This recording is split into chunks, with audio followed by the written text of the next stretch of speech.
This week on RSBANDB Update, we return to the desert for Beneath Scabaras Sands. The quest recaps the desert storyline, lays out ramifications for Osman, and introduces the Temple of Isolation. We get our first look at Scabaras and Amascut with ideas of where the series is headed. This is RSBANDB Update, episode 1021, recorded Thursday, January 16th, 2025. Scabaras, a hot review.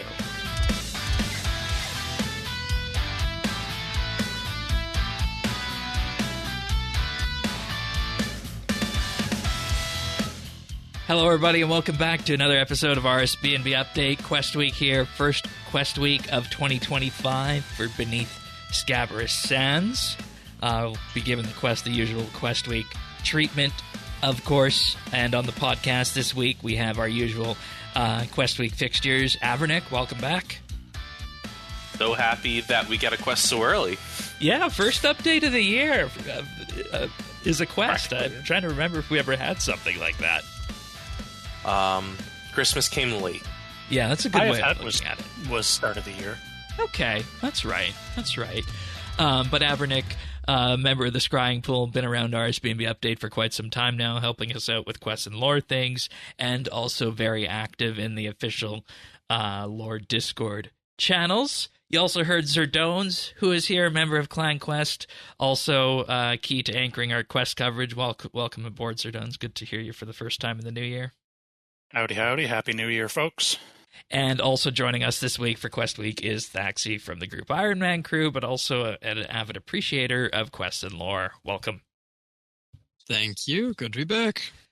Now, of course, we'll get into the quest in just a moment, but before we do that, I just want to thank our experienced tier Patreon members, for whom without update would not be possible. And this week, that's Amos Reed, Dominic R, Drama Free, Hair A, Jason S, Jesse W, Kesky, Lemon Lodge, Mr. T, Ricky A, Runestar, Psy Oasis, The Naked Captain, and Tim. Big, huge thank you to all of those people. We do have an opening in the experienced tier if you want this early shout out, or if you want to attend an early live listening of RSBANDB Update.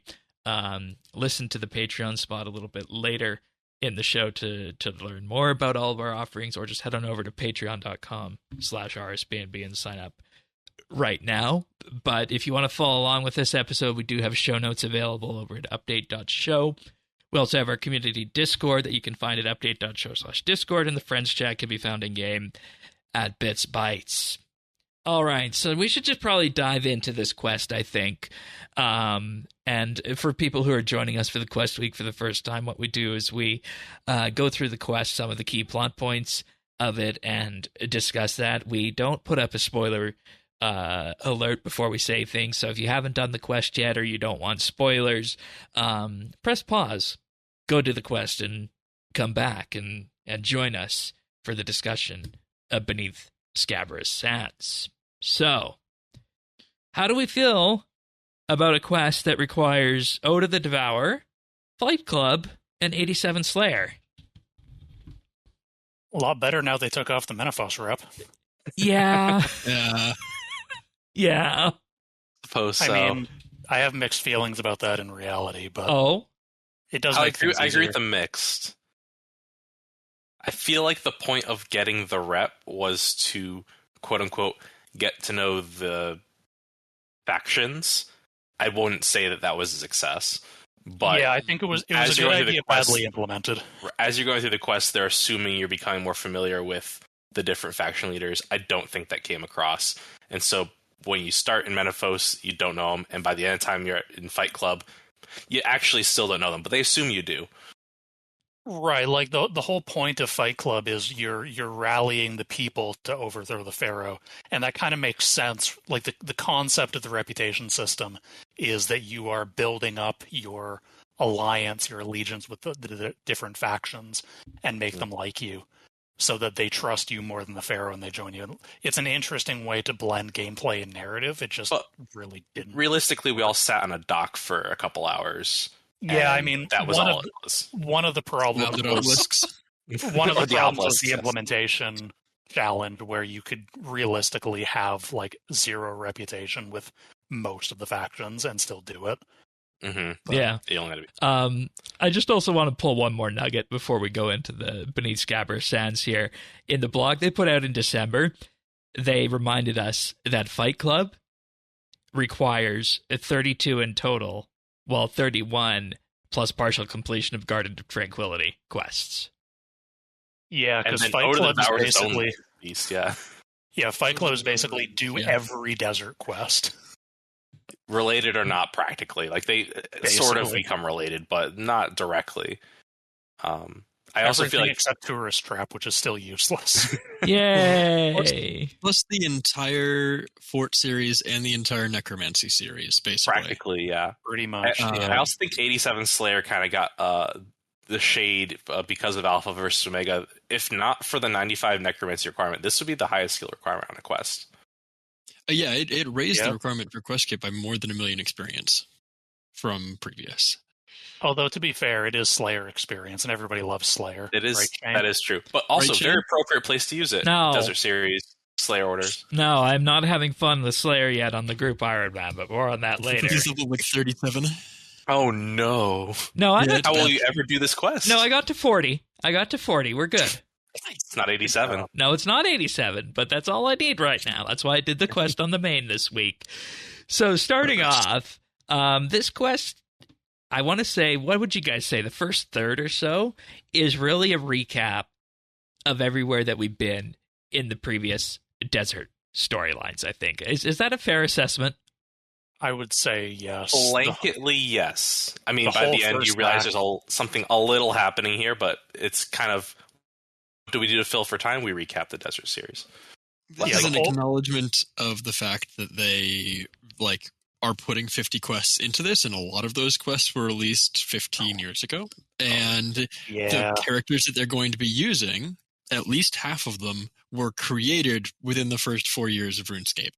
Like all of the mayors, all of like Misa, Yeah. I mean, a lot of them have not had a lot of development since, and they need to remind us that hey, these are here. This is the end of the Desert Series. We've got 3 quests to go. Everything has funneled up to this point. I don't expect any other quest lines to funnel in. So, it should be 1, 2, 3. And they need to set us up to know what's going on. That Very being much said, previously on. they did Right. structure the quest well to do that, because the way it's structured is that for the main plot, the primary purpose of this first section is that you need the person that's pulling the strings needs some time to do things, so they set up this period where they need you to go around and hit stuff. So I didn't think while about that. the main plot's happening, which is the pulling together the attack. So it's smartly put together. While they had to do this recap, it's done in a way that serves the plot. Yeah, and one thing I also wanted to say on that, for Patreon members and folks in general who've listened to the Desert Quest tier list, sorry about that, we had a series of quests in there. We only had one quest that was at S tier, and everything else was split fairly evenly between A, B, C, and D. So I think it was worthwhile for them to do this in this quest to start us off, not only as just a reminder, but also just as a way of reintroducing that story without exposing us to the many traumas of the past in those quests. Yeah, well, I mean, it's like Thaxi said. Bear in mind, Fight Club came out June 2017. That's closing in on 8 years old, 7.5 years old. 7.5, yeah. And I that's feel the like most recent. Yeah, and even that's a different era of RS in terms of fit and finish for updates that make it to the game, I feel. Yeah, it's not too far back in that quest chain. You start getting back into 2008, 2004. 2002 for Elidinus, 2000. Yeah. Yeah. And Most of these quests are available on Old School RuneScape. Oh, for sure. Yeah. And to the point that Fight Club was 7.5 years ago, I do feel like we start this quest off with a dynamic that isn't totally where we ended Fight Club off at, because I don't feel like people really think of the Desert Series and think of, oh, we just had a coup happened and the guy that we've been trusting this whole time is now giving us orders. I feel like we stepped back we got more trusting than probably we should have for where Fight Club It left almost off, felt like Fight because- Club and the Menaphos series was kind of their attempt at palace intrigue of the day to go along with the new city. Mhm. Not as and kind of disjointed from the desert a bit.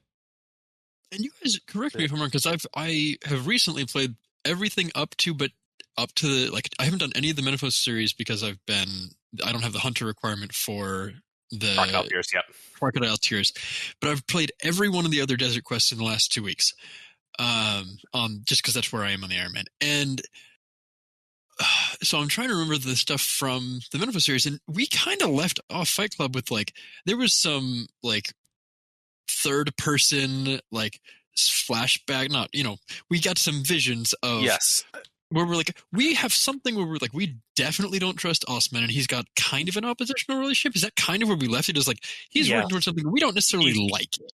Osman the ending of Fight Club is, well, the ending before, there's an epilogue with Amascut, but the ending for the player is we fight the pharaoh who has been corrupted. Mhm. We defeat him. We say we're not going to kill him. We're going to imprison him. The illusion of choice. You can kill him, exile him, whatever. Yeah. But either way, Osman Osman doesn't care. comes in and Was says, that "Dab, I am the pharaoh now. I am the evil pharaoh." Right. He did a power grabby type thing that yeah. didn't seem off character, but seemed. It was not what it good. was setting up to. Like, in Our Man in the North, he's trying to gather the documents to have, like, legal claim to take the throne and whatnot. Yeah. But Was that- It was set up. It's in his done. character. I have a question. Yeah. Was that Amascut epilogue there at launch? yes, that was at Okay. the Soul Altar, and where Yeah. she supposedly killed Jabari, but no one really could Was it tell part unless of the you read quest or was it journal. optional? Because I don't remember that. It was part of the quest. Okay. Every Menaphos quest had an epilogue cutscene. Until the last one, it was watching the Pharaoh of Menaphos say something kind of evil, because we never really interact with him during the whole quest until we go kill him. Right. It's a weird structure. Fair enough. Fair enough. Fight Club was fast, from what I remember. Yeah. And I think that the recap of the desert storyline that they did, I think that's important because there is no previously on RuneScape's desert storyline video that came with this. I think that was good because, as you were saying, it kind of also does reintroduce the characters, which when you look at everything that's happened with Osman and the angle that they take with some of the family dynamics going on, in particular about who might succeed him, I think that you get to a point with this desert quest that the characters from the desert line that are important really do come home to roost in this first bit of this quest. Even the ones who aren't that important. Like, Chief yeah, Archaeologist like Turner. Misa and the There's Archaeology. maybe a smile. Yeah. So I mentioned it last week on the show that one of my big things for the year is that I wanted them to use the characters that they've had so far and not just like Adrestea was great and like set up well for what she was doing, but like we needed to stop adding in a bunch of random new characters and making them important in the world. Like use the characters that they have because they have a huge cast, and I think they did a good job of that here in terms of like they did exactly what I wanted. Where That's they, like, funny how you reviewed mentioned the that characters last they week. And that's right here in Yeah. the quest. And they're setting up to give them dynamic storylines, to have them have some kind of growth, and like you can see the desert kind of changing and what's happening. There is a movement through time for literally every part of the desert at the start of this quest. And that's what I wanted to see. So I'm actually quite pleased about that. No, that was a big thing I wanted to see from this quest, especially at the beginning, was we're now taking this direction where I think Menaphos was a little more wishy-washy as to like, oh, it's kind of after the last quest, but who knows where it is and kind of in between. They try to avoid that topic. This one's like, okay, now we're in the policy of quests happen after last quest. This one happens after Ode of the Devourer. I was very curious and happy to see that they like showed the progression of time by like, going back to recap with like the Al-Qaeda and people like that, and like, okay, now we know where the desert sits now. It's up to date information. It's not like, well, we definitely know they were like this when the game was 7 years ago. I don't know if like where they will say where they are now. That was you check in with the mayor and they're like, here's that was the a big thing this quest had to do, was establish the desert in 2025, our time, whatever the hell that year is in Rune Date, Rune Date 24 or whatever. Yeah, but that policy is going to be, I think, of doing quests in quote unquote real time. Interesting to see how they propagate to other quests if they do other series like this, because RuneScape hasn't really run like that before. Yeah, and I think that's good because, you know, you go back in time, and I don't know how you felt about this, Thaxi, but those desert quests from 2002, 2005, 2008, what have you, I don't necessarily know if they, you know, tick the modern boxes of what is, you know, a good quest in 2025. So I think that by summarizing that, we get to a point here where that we have effectively almost what is a subtle clean break where we can, you know, just pick this storyline up and run with it. So there's a lot of interim quests, right? So like all of those quests are required for things like do no evil and I think so there is like an intermediate as well, but from like even like all the base quests, I would say they hold up reasonably well in terms of modern standards. And like there's an amount of exposition, like Missing My Mummy did a great job with that, where it's like it explains the world a little bit, but it intersperses it with puzzles or combat, or like similar to kind of what this quest did, where they did a great job of breaking it up, where they give you a lot of lore, but it's not like the Elder God Wars or even like the Fort in some cases, or like the Majorat series, where they literally, you can, if you wanted to, you could hold down spacebar for a solid minute, go get a sandwich, come back, and they're still going through the same dialogue with no choices, no tree, no combat, no puzzles, no nothing. It's just exposition. And those stories were so epic that they had to have that. And this, they're really doing a good job of telling, I think, a pretty detailed story spread out over and across, like, interspersed with puzzles and things, right? And we'll talk about that more as we go through the quests about how they did that here. But more really, digestible.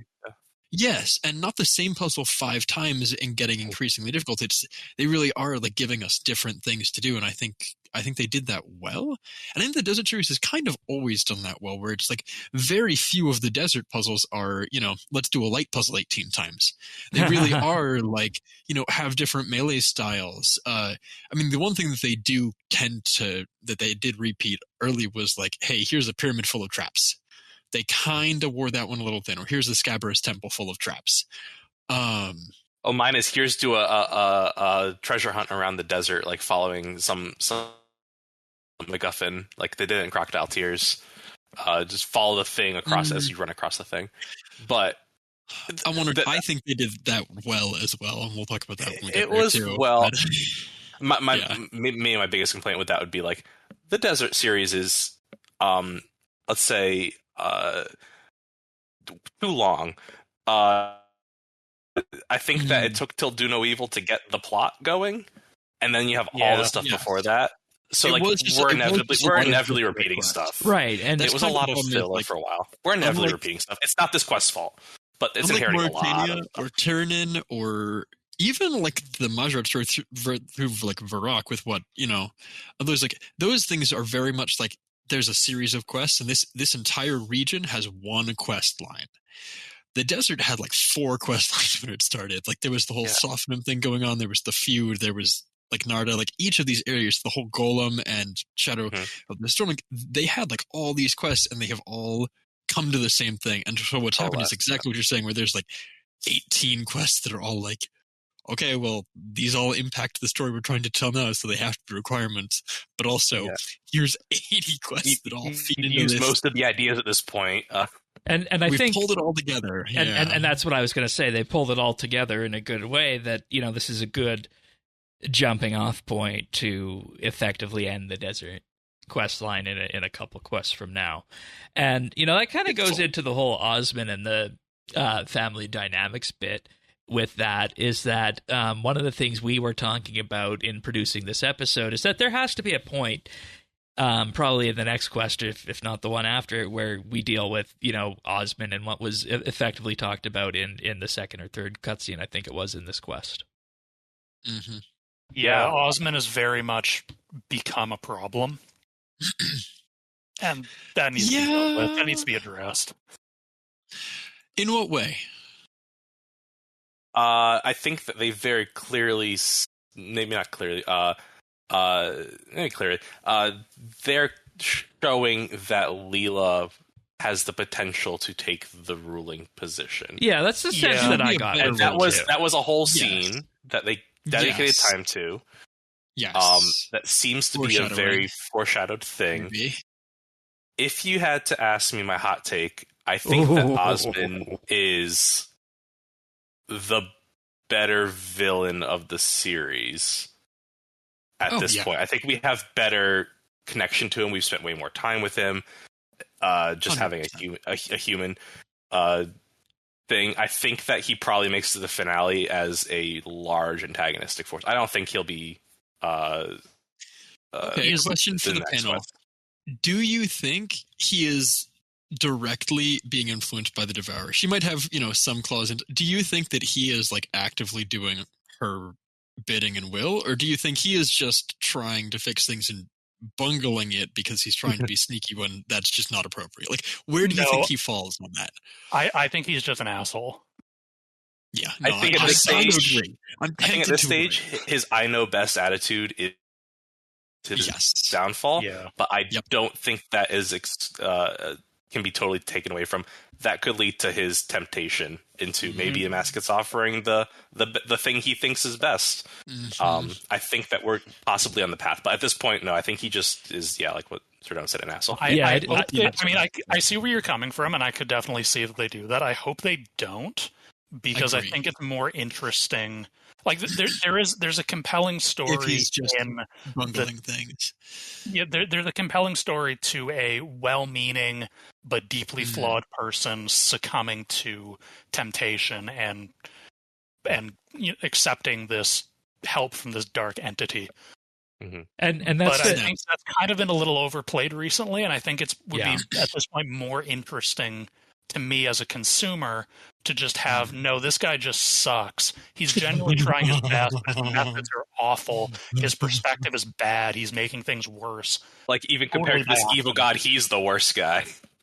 Yeah. And see, like that's the thing. She's following her nature. Osman I don't think the people, Osman and the people around him, are necessarily in cahoots with the Devourer in the same way, kind of the stuff we saw with the dark, shadowy stuff in the previous Pharaoh and whatnot, the God Wars and whatnot. So,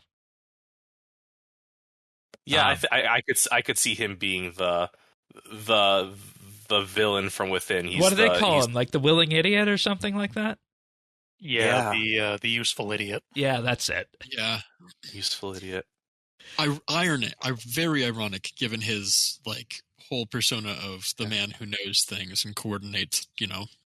Very ironic for him to have that. But I think you're right, and I think that would be very satisfying. Right. So. And I think if that can happen based on, the ripping we gave all those old quests on the desert tier list, I think that would be a good thing to come out of this at the end. Because we had 3 D quests on that list, 3 Cs. So I'll just kind of leave that there, without spoiling too much of that. Go to the Patreon if you want to learn more. Yeah. Only $1 a month. But more is nice. Yeah, but I mean, hey, we don't beg. And so many of you are already, very generous with what you give already, and it is appreciated. We're not doing the Patreon ad right now, though maybe I should at that point, given a good segue. Given your intro to that. Yeah, what the hell? Let's do that. Thank you, Zerdones. All right. Plug. Yeah, so we'll get back into the quest in just a minute, but this week, RSBANDB update brought to you by our Patreon members, as per usual. We mentioned the experienced here at the top of the show, but I also want to thank Alvaro L., Amos Reed, Arvids L., Brayton K., Chilbura, Dominic R., Drama Free, Duramax, Gila Fleur, Harry, Iskantu, Jade Gizmo, Jason S., Jesse W., Kesky, Lemon Lodge, Luminos, Mongrath, Mr. T, Perdasius, Ricky A., Robbie D., Runestar, Samuel FL, Scott DS, Shirt Pants, Oasis, Targayeed, The Naked Captain, The Davin Goat, Tim, Ukulele Steve, Woody, Zant, and Zazakon. Big, huge thank you, everybody out there. It means the world to us. And if you want to know what all this is about, as Zerdone said, patreon.com/RSBNB. You can gain access to all the past monthly bits, including that desert tier list that we did back in at the tail end of August 2024. We did that. Start of September. It was you, Avernick, and Earth on that episode. We went on for an hour and a half on that episode, and it led to some very interesting discussions. And we have that monthly bit up. We have the last one up from about what makes PVM fun that Thaxi and Bears were on. We have ones about legacy combat, holiday events. The entire gambit is there, and I actually posted in the general RSBANDB Discord this week a list of all the monthly bits that were there. If you want a bit of a preview of what you could get, and I'll throw a link to that in the show notes. Yeah, I missed that. Yeah, we had that list. It's a good list. But patreon.com/RSBANDB, for as little as $1 a month, you get access to that entire back catalog. You get to vote on the monthly bits. The first one of the year will be going up soon. And, of course, with that, you are helping to fund the costs of running this podcast. And we also do have the VIP tier, $3 a month. You get a VIP rank on Discord, a special chat channel, and access to high-quality stereo versions of the show, plus a shout-out at the start of the month. We also have the $5 a month tier where you get the shout out each and every week. You gain access to the clips that we use to make the clip show, and you get access to the RSVP Update Christmas card when we do that in December. And as I mentioned, we do have one slot available right now in the Experience tier, which gets you the shout out at the start of the show, and it also entitles you to have a sit down with us, talk to us, have a bit of a pre-show Q&A, and listen to the episode live as we record it, which I'm sure these folks will tell you we had an absolutely charged, inflammatory pre-show today. Isn't that right? It is an underrated reward, I think. You get to listen to us doing our thing. Yeah. Maybe being a little off color sometimes. Sometimes. Well, I mean, people deserve it. People deserve it. Some people do. Some people do. Some people do. Thank you, Zerdones. Thank you, my fellow Canadian, for being on guard with me here. Standing on guard with me as we protect this wonderful country from coast to coast to coast. From sea to shining. No, wait, that's America. That's America.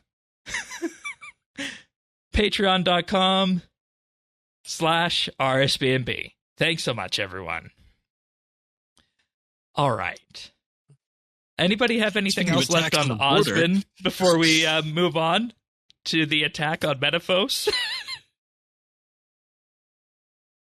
No, I don't think Osman will respect his borders if he stays Pharaoh. No, because he already got attacked by profane Scabarites here in this quest.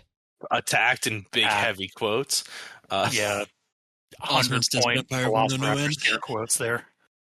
I do want to say the attack on Menaphos, and I've been thinking a lot more about like the Soul Devourer attacks in O Devourer lately. I feel like both of these uses of instances to show things happening have worked really well. I was saying this in pre-show. I feel like this attack on Menaphos with the Profane Scabarites is probably the best use of Menaphos we've had in the quest. Yeah, no, I would agree with that. It feels like we're actually doing something in this city where I think Crocodile Tears and Our Man in the North and the other two shorter ones didn't really do much with the space. My favorite part was the random citizens running with their hands flailing above their heads. Oh, and they used them in both these instances, and they're perfect. Yeah. No, I really like this section, even if the combat's fine. Like, it's the Slayer mob. Well, let's not too crazy. Let's just, let's just good. take that back for a minute. Profane Scabarites, 45,000 life points, 87 Slayer to kill. There is a chance that you go into this quest. And didn't hit the spoiler thing on the combat encounters? And that you aren't able to do this, because I went in with my tier 95 Necro gear unbuffed, and I had 64% accuracy on these things. Oh, they have very high defense. So, I mean, if you don't read ahead and you're not expecting this, and you go in with something off style that's not necromancy, you're going to have a harder time with them. Or if you've never fought them before. Okay, for folks who maybe haven't done the quest yet and just are looking for easy things to do, just use range. It's the lowest accuracy combat style against them, but you have binds. Like, you can permabind them. You just they do attack with melee. That is true.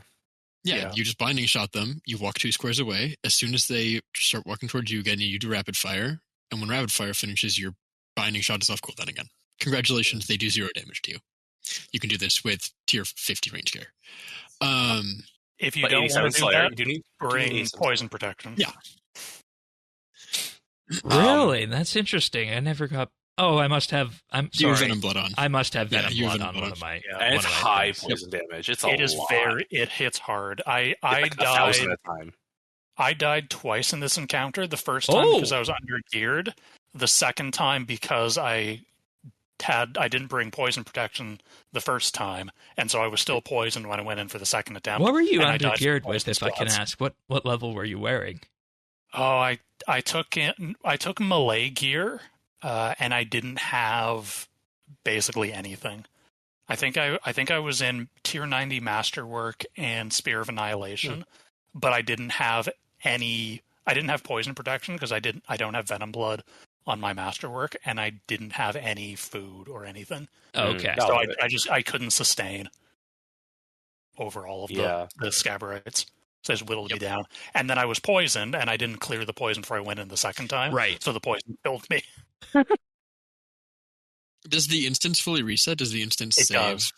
the It fully halfway through? resets. And that's Okay. something that I understand why they do it, but it kind of annoyed me a little bit. Because I killed, like... Simpler. I think the first time I did it, I actually killed all of the profane Scabarites, but I had to stomp the little Scabarites, and those killed me. Damage. Yeah. Yeah, because they do a little bit of damage. And then I died, and I went back in. I was like, I got to do the whole thing again. Damn it! It is like, again, I have 350 quest points right now on the Group Iron Man, and I have just been going through my quest list. 15 items available on it right now, and most of those are like Heart Stealer or things that I have just, or once more with, or slime again, whatever the slime quest is. So I'm like pretty caught up, and I will tell you, this combat encounter 100% more challenging than literally anything up to this point. Like it is kind of. I mean, a lot of the quests I have left are the more recent ones and the higher level quests, but it is still like some quests have a 126 combat photo fight, and some quests have a 600 combat photo fight, and well, these two things are not the same. A lot of older quest combat is stuff that was balanced for pre-EOC, so it just gets shredded now. Yes. And a lot of the stuff since then even scales to your combat level. Like the Blackstone Dragon fight in Desperate Measures. Desperate Measures was completely fine, and I think I would have struggled if I'd come into this with that account right now. Yeah, this is one of the harder just regular combat challenges. I think because it's just a high level Slayer mob, and it's just the Slayer creatures. They just hit hard, yeah. Yeah, I'd rather more of that than less. Yeah, and I wanted to say with that, in terms of combat difficulty, I think you pair that with the high-level Slayer requirement and just the general requirements behind this, that's a good way of doing difficulty for questing, dare I say it. It's a way to do difficulty for questing. I think the problem is that a lot of other parts of the game bias towards combat, so the people that you're testing are the people who are going to be disinclined towards combat anyway. Yeah. Yeah. So that's going to frustrate them a bit. It's hard to walk into this with an inventory full of food and face tank. Like you actually probably would need to bring a yak. Like if you wanted to just come into this with like a Dragon Rider lance or face tank, and just kill the mobs like a normal human being and not use defensives and not use binds and not, cheese it in some way, you probably do need a pretty significant volume of food. You know what? One metric necromancy and poison protection. Yeah. Yeah, or the ghost and poison. Yeah. Any form of sustain, vamp, scream, ghost, whatever it is. Yeah. One thing I'd like to know on this, and this will be my last thing on the combat side of this, is that you look at this quest and you compare it to something like some of the fort quests that we had. What is the uptake on these quests with these high level requirements and the high levels combat in it compared to those quests? How many people are doing these quests and completing them versus those? I think that'd be an interesting thing to know for where RS3 is at. Yeah, this is not a quest anybody who's been playing less than 6-12 months is going to be playing, right? Like experienced players who are on a second account, like I could probably get to the point where I'm doing this in a couple of months if I wanted to. But you're not getting the skill levels for this. If you look through all the quests, it's a lot of 70s. It's pretty intense, yeah. It's a lot of them. So, yeah. All right. Designed to be So following from this attack, you get to then a point where You're suddenly convinced. we're convinced there's a problem, and you need to go and you need to find the Temple of Isolation. How did you guys like this part of the quest after our little brief visit to the library? I think my opinion differs from you two, so I'll let you go first. You two? Oh, there's 3 of us. Yes. Not ask The which others one. I'm not sure. I'm not sure where Shane stands on this part. Oh, okay. But from what it sounds like, the two of you were. Well, I think the mechanics were fine. I think you do a good, like you said, we go to the library, we go to see Senleton, we go to use actually the Uzer archaeology. I kind of vibed with. I liked the idea of like, what if we did have resources to stack? Yeah, really did that's actually an interesting thing we should mention. Uzer archaeology. What if there was some sort of? I wouldn't be mad if there was a microsite there with one mystery and just like sure. Yep. 3 or 4 excavations that were Random stackable relic resources, just to be different. Yep. Yeah. Good use of the neat. Archaeology skill and good use of Continuing. Ever since Requiem, we keep using archaeology. Yeah. It's just such a we have that useful requirement skill. in the back pocket. We can use it. And It's what just about such a useful skill for quests. What about the getting the bespoke materials for it? Because I think the reason they did it that way was just so that you could have everything in that one spot, and you didn't necessarily need to go elsewhere and go fetch materials and what have you. And I think that was a nice way of doing it. Also, probably so you can't pregame. Yeah. Mhm. Yeah. It'd be an interesting way to explore a little Yeah. further. Something I wouldn't be mad if there was a game jam that was like, what if we did this for a couple excavations and a mystery or 2? Well, Yeah, I mean, stackable resource, right? Too is I think is good. I appreciated it as a quest mechanic because it's very old school, right? Not old school in the sense of like old school RuneScape, but like in the sense of quests from 2000 early Desert Series quests where you just have these random little bespoke mechanics. Mm-hmm. Yep. I appreciate it. It was a throwback. Yeah. This entire quest was that way. There's so many. It was random trying that a things lot, there. yeah. Yeah, it was, which I liked. I loved the I think variety. it's been way better received in this quest than it was in River of Blood, which I think tried to do the same thing. River of Blood really tried to emulate those early Mareki quests, and people were like, wait, no, we liked Branches of Darkmire, Lord of Imperium, not those early ones. Not where this series had gone. Yeah. Fair. What about chasing the golden thing across the desert?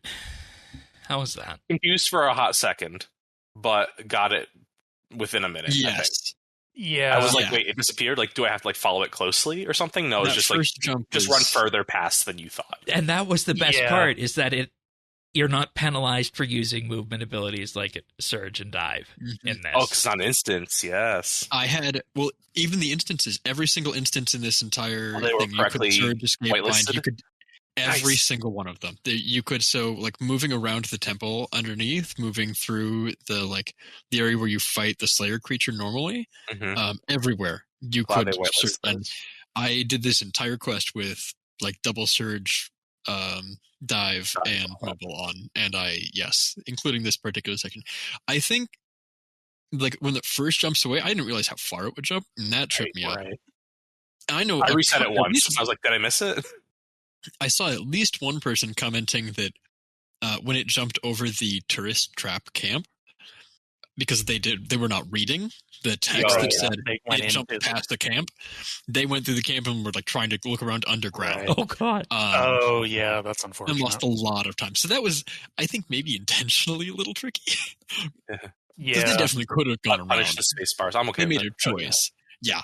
Yeah. It's a pop-up. It's not even a space bar. It's in your chat box. This entire time you're... Anyways. Perfect.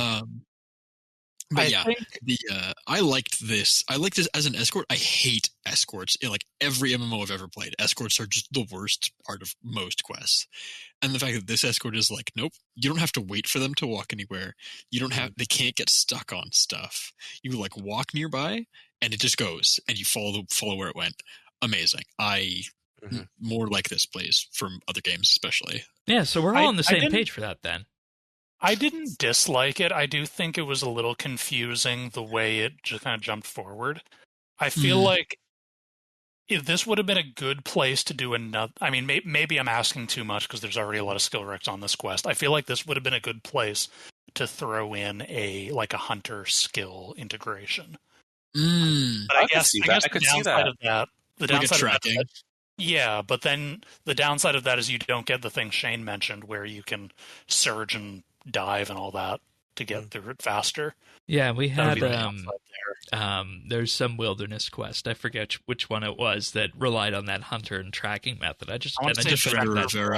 It was either Defender of Eric or Curse of Rav. It was one of the two. I think Defender of Eric because you're looking for Zamorgil space. Yeah, I think I'm pretty sure it's Defender of Varrock, but I think Faxi, when you said that you thought we had differing opinions, I thought you guys didn't like this. I had mentioned before. I think I'll say I think at this point was the point in the quest where I was like, we're kind of repeating some desert stuff from like 2, 3, 4, or 5 desert quests ago. Like this feels a lot like the dowsing rod from Crocodile Tears to me. Oh, I forgot about that. So I was like, are we running out of things to do? It was good for what it was, but this was like my blip of like questioning, like, are we doing new stuff here? I think the last third of the quest really sells it. But I think you're calling back. Like, I think I was expressing that a little more in like pre-show and stuff. There is absolutely the last open space in the game map too. Like they've not made it crowded, and so like maybe they don't. What are you talking about? Anachrony has nothing in all those areas. Okay, well you're right. That's you know what you're right for that. Anyway, sorry, Sir Jones. Nothing but level geometry. I was just going to comment. There's a fine line between paying homage to past quests and reusing elements because we've run out of ideas. Yes. Yeah. There's a very they needed to get us from Menaphos to that cave. Yeah, we could have just said, "Hey, let's go where the Scarab things are." But that's the other thing I was thinking during this part of the quest is like, this kind of feels easy. I get that the point of it isn't like the journey of the hunt, but I was like, anyone could have found the Scarab and done it. It is kind of my house. It's fine. It's a small plot contrivance, but like, because the point is really like, oh yeah, anyone could have done it. It was just a bad idea to do it. Well, if they had it hidden in the back of the cave, like that was the real. Yeah, the real puzzle was once you got there. Yeah, the real puzzle was all the we all knew we were going to that cave. And see, when the Profane Scabarites came out, and I saw this environment, I'm like, this is quite the environment for a new Slayer creature. There must be something else down the line that's going to use this area. Pre-work. So, did the Profane Scabarites surprise anybody else again in the cave? This is where they more got me, because these ones I was low on food from before, and now I was like, I did get poison. I didn't bring an anti-poison, and as I was going further into the quest, I was like trying to just like fend off the like 1,000 hit point ticks happening, and I kind of just barely squeezed by. Yikes. So yes, a little bit. Yeah, that's rough. That is a tough roll. It wouldn't have hurt my feelings if they just had like a random anti-poison one spawn. You know, just a little green anti-poison level 2 potion spawn at the end. Or if like the Scabarites, or if they dropped like, you know, hey, what's this? A Marintil potion and a crushed unicorn horn dropped from the 2 in the quest. It didn't drop anything else. Like, actually, they did have normal drops, didn't they? But, they did. Yeah. They did. Yeah. I wonder if anyone got... Go ahead. I got 5 wonderful toad flax seeds and 3 white berries. Oh, they dropped real drops. Yes, they could have gotten a spectral lens. Yeah, that's what I was going to say. I wonder if anyone got a spectral lens. I guess someone must have. Probably. In the fullness of history, someone has or will, I'm sure. But... Yeah. Yep. So the reason you kill them is that whenever you open up the pieces of wood to repair the boat, they appear, and then following from that, bam, you get to this entire new environment. They illustrate that you're following this the golden scabarite for a long time, and we get to this temple, and I get off this boat here in the temple, and I think that this is like a 2D cutscene, and I'm just absolutely floored when I realized that I can interact with this environment. Because that was the first thing I thought, is that, it's just, my character in the foreground, and this is, a 2D painting in the background. And then, no, I can move across the bridge. And the new music, and kicks in and kicks up. And, yeah. I was just The blown away skybox by the is environment. gorgeous. Yeah, it is such a nice environment. Yeah, temple isolation. Major props to the environment artists. I think guess Mod Blackwood. Pretty sure it was Mod Blackwitch. Yeah, I mean, as always. Blackwitch, Alex, whoever was on this. Oh, Blackwitch is on the picture for it, so that would be, yeah. But yeah, mean, awesome stuff, yeah. and I hope a lot of these ideas and textures and little bits make it into the next two quests, because I think there's some good. You can get some good carryover. Not that there isn't some good carryover here. Like we have some good Gate of Elidnus stuff making its way into this thing. Oh, forget the upcoming quests. I'm thinking what it's going to look like to have a boss arena and something like this. With the boss is a part of the quest. How dare you? No, I mean like the Amascut boss showdown that's coming in boss. June. Yes. Yeah. That. Yes. That will be that's part of the quest in my mind. Okay. You wouldn't have the boss without the quest. Although, I get what you mean. That's kind of like, do we have any bosses locked behind that level of questing? Nothing, right? Not even like vaguely close. Before that, it would have been Gate of Elidnus, so it's just topping itself. Yeah. Like everything else, I think you can. I think we're assuming it's locked behind. I think it's a fair assumption, but I think it should just be said it's not confirmed. Well, I mean, they set the. It probably is. It probably is. Like they set the. It'll give a bonus, hopefully. Like they set the bar high with the gate, but in any case, we get to the top of this and we find Scabaras, and in there. I wasn't expecting this. That it'd be so easy. Yeah, that we just walk up on that. There. Yeah, I think this is feeding into why I'm like, wow, this feels really easy. I think I was already feeling like the Osman stuff was suspicious, so the point isn't for it to be easy. But yeah, I agree. There's like a level of why hasn't anyone stumbled upon this before? If there were smugglers all throughout these caverns, if the golden scarab was like right there for people to find. Yeah, I see where you're coming from. There's a bit of contrivance there. Yeah. But that's there's fine. that break before we hit the temple, right? Yeah, and that's what I thought. Is like we go for like hours, because there's no way we get to a place this big without going very deep and very far. You know?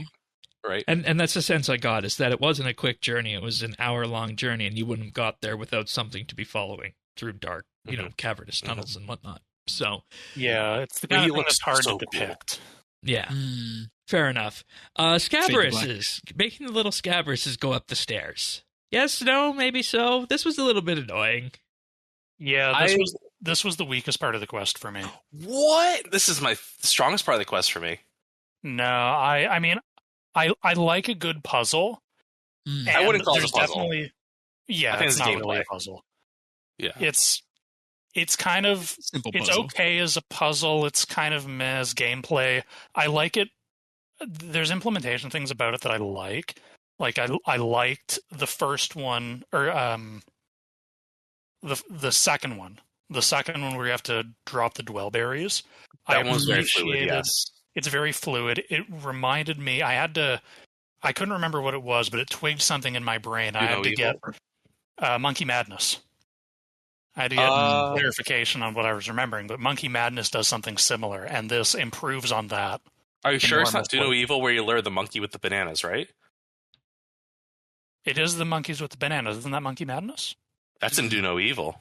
Oh, okay. Do No Evil. Desert quest. Right, okay. But yes, no, that's still the same area. I get everything. Yeah.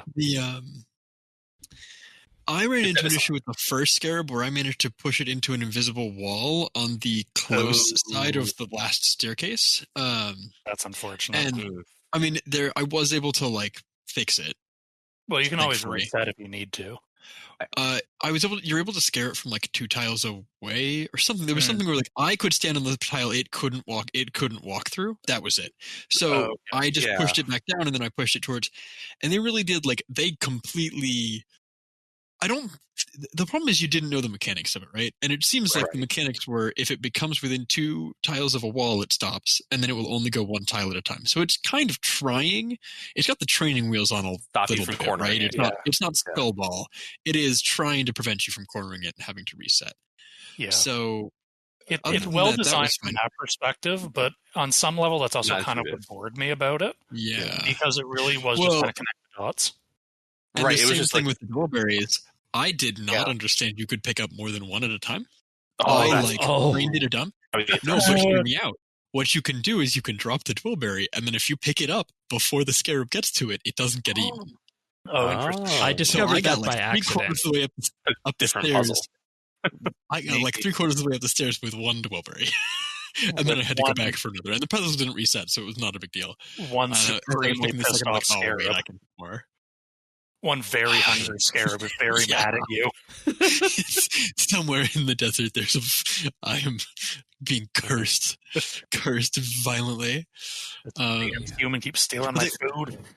The other thing is the puzzles got faster. Like, I don't know if that was the case for you guys, but for me, these Scarabs, the second one was faster than the first, and the third one was faster than the second. And so they were like, okay, we don't want you to get puzzle fatigue. There's no puzzle fatigue in this. We're gonna break up our, like, we've got a page full of dialogue we want you to read that we think you're gonna like, but we're gonna put a little candy between each. Like, hey, good job. Here's a little puzzle. You don't want to read a lot of dialogue? Here's a little puzzle. Like, you don't want to do a lot of puzzles? Here's a little dialogue. Like, they broke it up, I think, nicely. I get that, and I also like that. I wanted more puzzles. I wanted better puzzles. I am still holding out for the next two quests. There's got to be a mega puzzle somewhere in there. Man, let me tell you, the first Scabaras quest? I don't know if either of you guys remember that quest. Yeah. Dealing with Scabaras, the puzzle to get into the temple, where you're having to light the fire and then like pull the lever and do the thing, and it's a bunch of RNG. Yeah. There's that, and then there's like the one in Anakbra's temple where you're like trying to place all of the things and avoid traps to get to the They have done some solid puzzle temples, and if anything is a hallmark of these quests, it is that. Love it or hate it. Get one. There is potential for them to. I want to see a good puzzle. I have low expectations because I think players in general don't like them. I accept that I'm weird. I'm weird for wanting better puzzles. Hey, are you in the elemental workshop camp like I am? I am forward to the finishing of the I want elemental workshop. We're the sane ones. Mm-hmm. That's what they said in the echo chamber, isn't it? But we definitely are the majority. My question about all this is that two things actually. What was the last big puzzle in a quest that we had before this? Big puzzle? I want to say it was probably like the I don't count the Ungale map. Big is. Like, I don't count the Ungale map thing as a puzzle because that's just it's a slider. Erebus in Extinction was big-ish. I think that my favorite recent one would be from City Centistan, the Blood Bank puzzle. Okay, where I had to pull up Excel to start tracking like the different rules.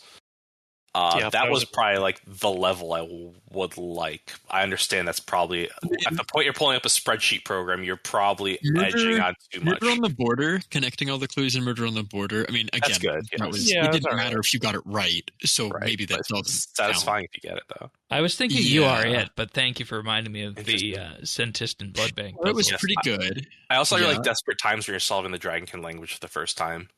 Oh yes, yeah. And you're having to figure out that one symbol can be multiple letters. The time instances, yeah. So I meant Desperate Measures.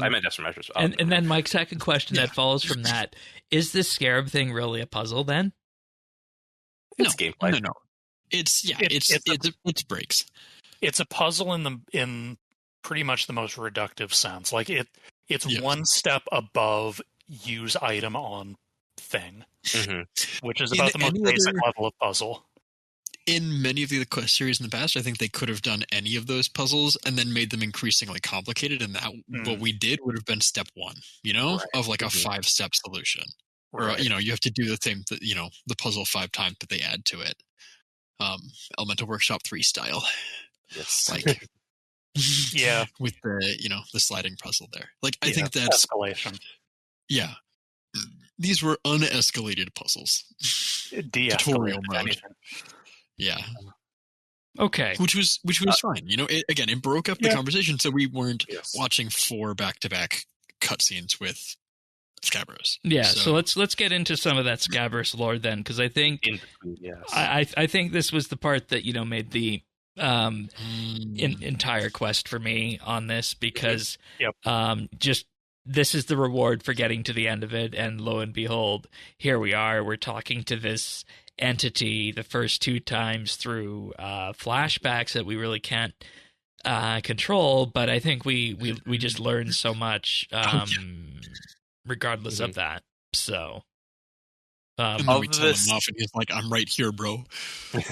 Of this section, I think 2 things really stuck out to me. One was, I really love, and this was something that happened in Ode as well, that we're no longer sidestepping the Majorat's involvement in the most ancient desert history stuff. I feel like until Ode of the Devourer, we really weren't talking about that period. And the dog went and played fetch with the ancient beings of terrible power. Whoopsies. Right, and it's really tying it into the world better for me because we're doing that. And I think they're using it really well as like core motivation for like Amascut stuff and all that. So I really like that, like in that first dialogue with Scabaras when we're in the he thinks we're Tumikin or whatever, like we're actually talking about that stuff. So I like that that's being integrated in more. The other thing I really like about this section is that even though Scabaras wasn't corrupted by Amascut himself, he's kind of facing his own corruption, that like decision paralysis, anxiety about the what ifs of the past. And I think that was a really neat way to bring in an actual mental issue he is having, even though he was the one that wasn't actually corrupt. I feel like sometimes, like with the other minor gods, like their corruptions are like, well, they have this issue that's like normal, like or whatever, but it's very corruption, it's a magic thing. Issue. This one is like it's actually real. Like he's actually has this stuff, which I thought was pretty cool way of fleshing him out and making him more interesting, even though he's the one that didn't get corrupted. Yeah, it made him much more interesting than his siblings. Mm-hmm. Because this one's self-inflicted. Not that that's a very high bar. I mean, Het literally has like 2 lines of dialogue, and then he just goes away. You revealed the truth. I'm out.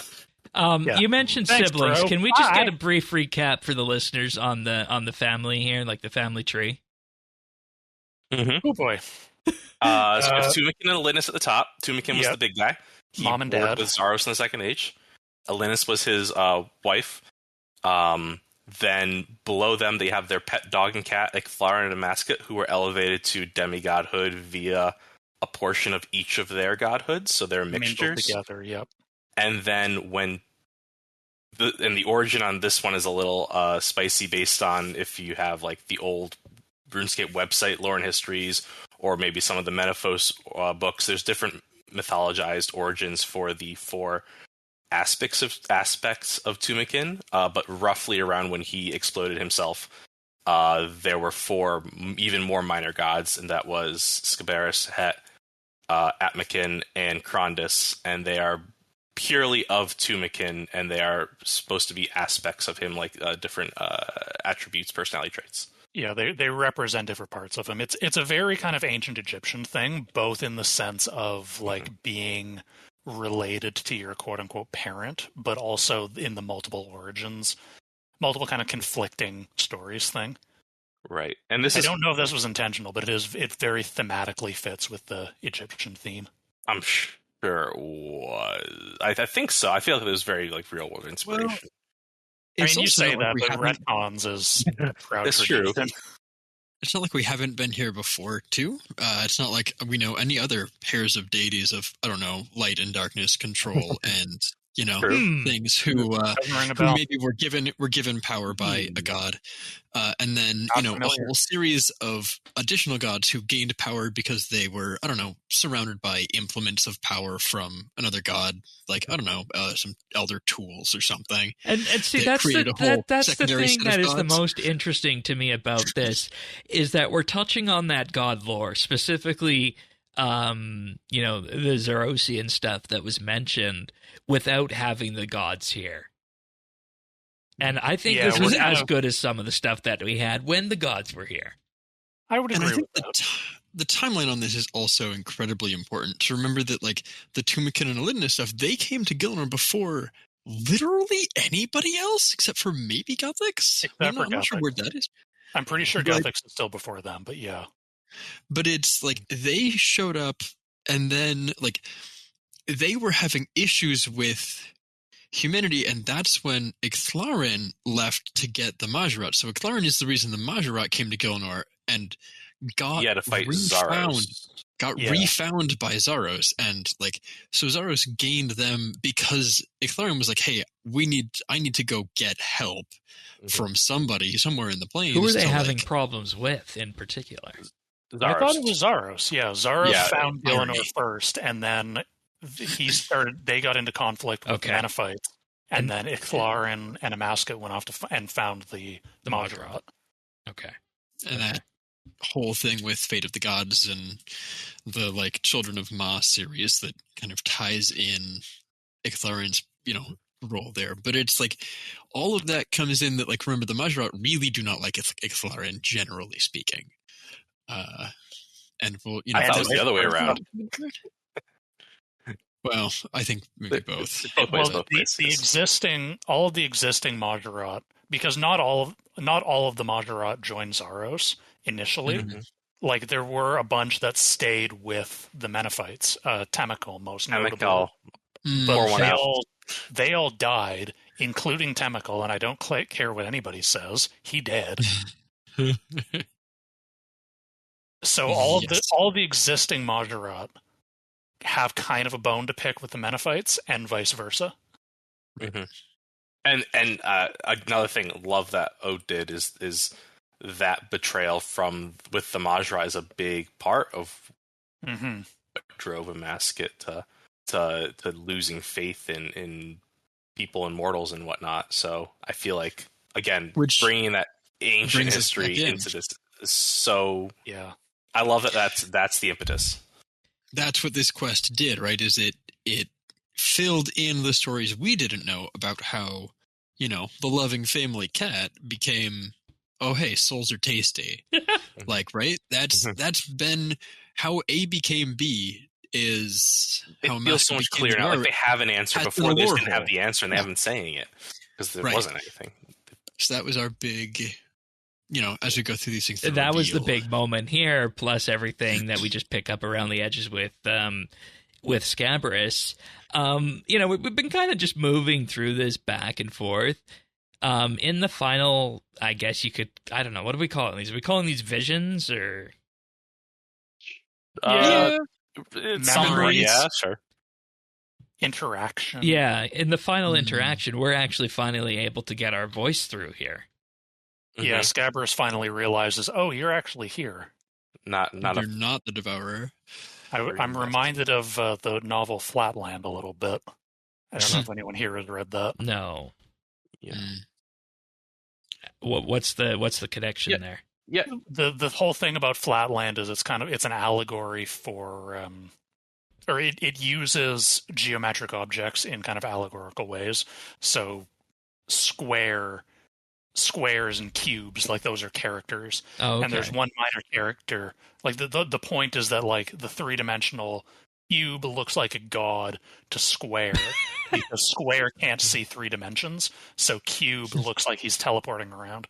And there's a minor character called Point who occupies 1-dimensional space, and all of the higher dimensional characters can see Point and talk to Point, but Point doesn't respond to them because Point can only conceptualize its own existence.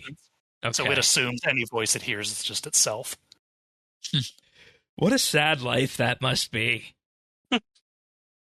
Yeah, I mean, you'd find ways to amuse yourself, I guess. But I mean, hopefully the podcast never gets to the point where I'm just talking to myself.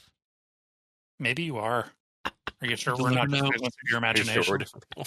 Hey, you're kicking it back to that one point where you thought you were a figment of mine.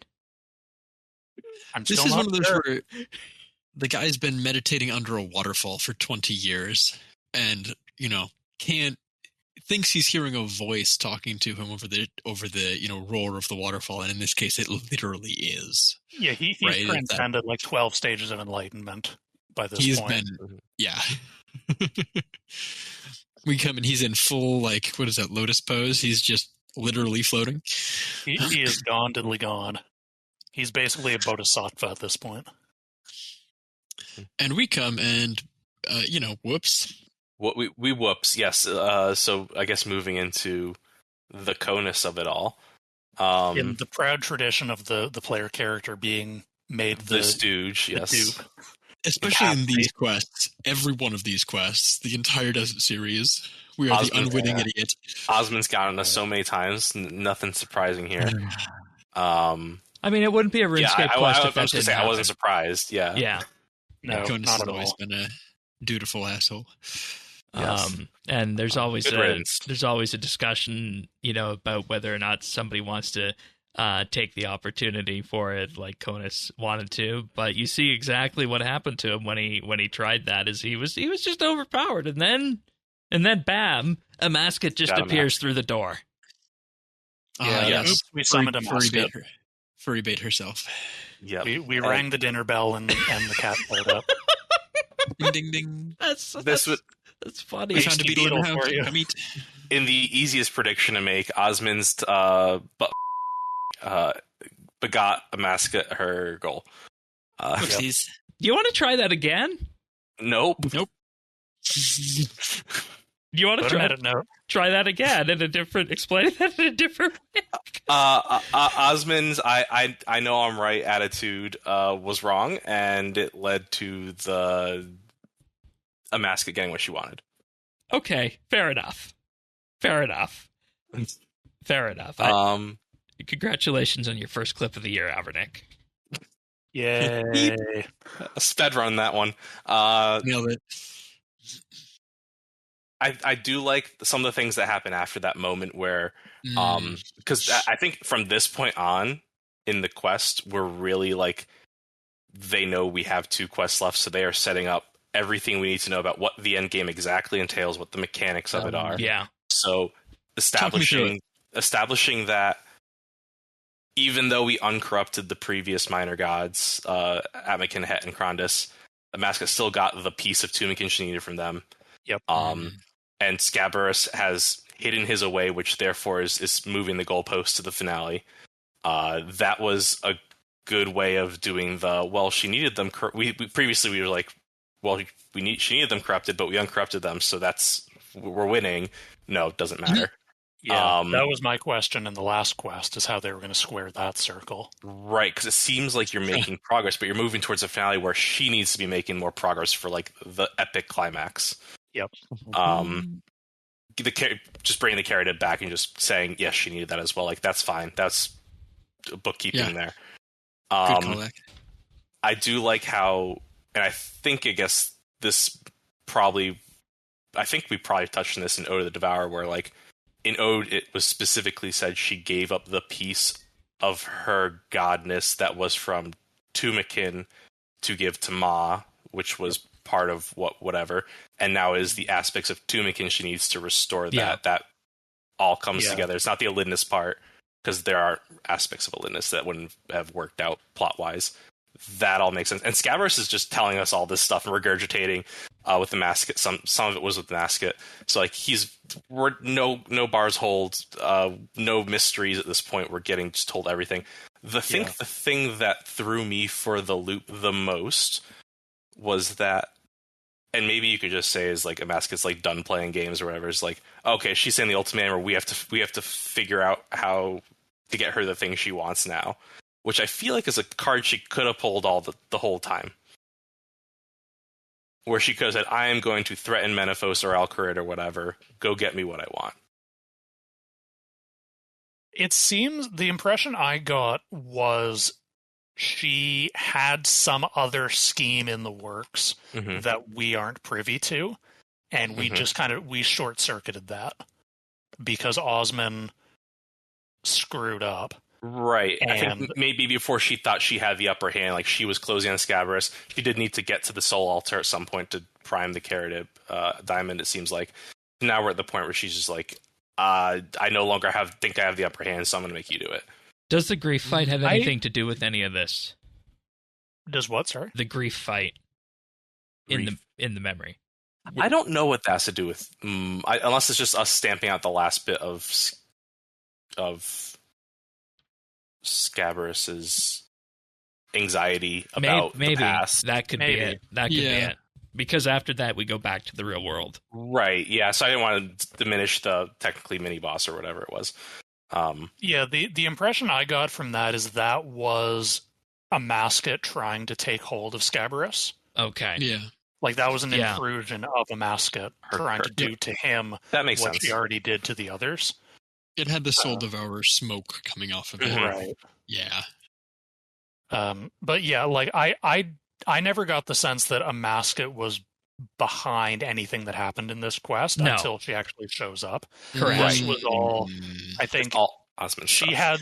she was looking for Scabaras, but she had some separate plan, and then it turned out that whatever she was doing, she didn't actually need to be doing because Osman just rolled out the red carpet. And we just happened to be, finding that temple at the same time that she turns up. I agree that there was no, not even that, because she makes some comment to the effect of, "Thanks to you, I'm here sooner than I expected." Yeah, so I think was she just sensed, like her spidey sense went off that Conus tore down the shields around Scabaras. Her spidey sense goes off. She goes, "Oh, I've been wasting my time with whatever scheme I'm on. I'm just going to go teleport over there and do my business. Thanks, guys. You saved me a ton of time." Like, in theory, she was, like, behind the attack on the city, which I think, as a player, we kind of knew was, like, No, a she feint. wasn't. No, she wasn't. No? Scabaras revealed that Osman caused the attack. What a dick. Yeah. Oh. Yeah, I didn't Osman set fire Quick to line. something. The tunnels that they were living in below Menaphos and drove them up. Yeah, Oh, interesting. I need to review that then. My brain. But that's why he sent us off to go detail. collect those reports, is he needed time to convince everyone that finding Scabaras was the right play. right. So he set up his attack. His whole thing is Osman knows Amascut is a threat. He knows that Amascut needs Scabaras in order to complete the plan. Control the If resource. we can find and then kill Scabaras, because that was Conus's goal, is kill Scabaras, then Amascut can't use him to complete her plan. She won't But be. no one agreed with him to do that. No one agreed with him because it's so dumb. he raised a false flag operation, basically to force his people. So the next quest will start with that being a problem. Oh, for sure. Yeah, I think Interesting. it's not at the end of this quest. I think it's in the quest journal. It's like Leela is very upset with Osman. And then that gets us to a point, is it the next quest or the quest after it that we deal with Osman, right? So, because, in reviewing all that, I do remember that line of dialogue that you mentioned where he did all that while we were out and about. But anything else on either our visit from Amascut or the Scabaras lore that we picked up here before we move on? I think that pretty much covered most of it. I don't think so. Yeah, let's do it. So what happens next? We find the aspect of Tumikin that Scabaras hid before the new moon, which I think my first question is, it sounds like, do we have to convince Scabaras to tell us where it was? Does he know or not? That's probably the biggest question, is what does that mean? Yeah. I think they're sending us to go get it. Yeah, and then I guess the question for that is, what will we have to do to convince Scabaras that we can be trusted, to go and do that? As bait or something, I don't know. Yeah. Yeah. Or Osman wants to destroy it. I don't know. I think it probably won't be too hard to convince Scabaras to find it, because now that Amascut knows he doesn't have it, she's going to be looking for it. And it's going to become a matter of, we need to find it before she does. I suspect we're going to fail. Hence the showdown between you and Amascut. We're obviously getting to the showdown at the new moon. That's the boss fight. I can already see the skybox already. From a structural standpoint, it makes the most sense for that boss fight to follow us at our lowest point, which is going to be Amascut on the verge of success. So I suspect we're going to fail. Yeah, basically, I think there are three dangling threads at the moment. There's where is Scabaras's essence, shard of Tumikin, or Godhood, whatever. What's Amascut is still a threat, even if she doesn't have that. She's going to want that, but even if she doesn't have it, she's still a threat and needs to be dealt with. And then Osman is a threat that needs to be dealt with. Right, and heavily I think the foreshadowed. easiest one to deal with is the Osman stuff, if I'm being honest. I agree, and that's why I suspect that the next quest is going to be on that, and Osman is going to be like a warm, not, I don't want to say warm up boss, but he's going to be sort of the minor antagonist because the next round before he's less immediately destructive. Like, he's a problem. He is a big problem, and in some ways he's a more interesting villain than Amascut, but he is less immediately destructive. Yep. So I suspect the next quest is going to be primarily dealing with that, maybe some lip service to the Scabaras stuff, and then the finale quest is going to be finally dealing with Amascut and leading into the Amascut boss fight. I would love if they did, like with Gate, that they put the story version of the boss fight in the quest. I know. I think that's the perfect way to go, because that's what they did with the Gate. Yeah, I think I prefer that. Of the several different ways we've released quest and boss in the past 2 years or so, I think my favorite has been Odin Gate. Yeah, I think I agree. Don't do a Zamorak. I think that's what I wanted. Don't lead up to a story and then just have the instance be separate. Wait a month. They've done a good job with, like, hey, if you complete the quest, you get 10% damage reduction or something. Like they did a good job with the Elder God Wars. The same thing happens with, like, QBD. Like, the Song from the Depths does the exact same thing, and that's really well done. Like, they have a history of when they do quest boss releases of, like, I'm hoping it goes that way again, of doing those kind of things. I agree. And I just have to say that I think the Desert Quest line, from where it was, has been rescued to a point where you asked me, after we did that tier list, or even 2 weeks ago at the end of Christmas break, are you looking forward to these quests and finishing the Desert Quest line? My answer would have been no. But after this, my answer is yes. It is unfortunately a situation where this is going to be, there is a pile of junk to get through before you get to, quote unquote, the good stuff. But at least the end is the good stuff. Yeah, and I mean, I think Zerdone's 3 threads are good for that.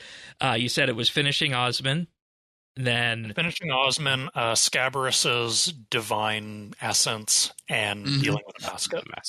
Yeah, I think that's a good way of looking at it. Lobbing predictions off the wall. I think they're all going to be connected. I think Osman and us track down that piece of essence. Osman turns coat there.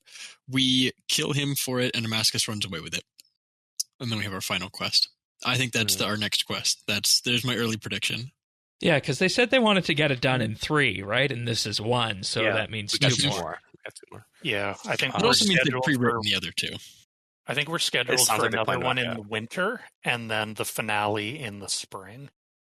Yeah, I think they're all in the first quarter. Yes, and boss release in June or July.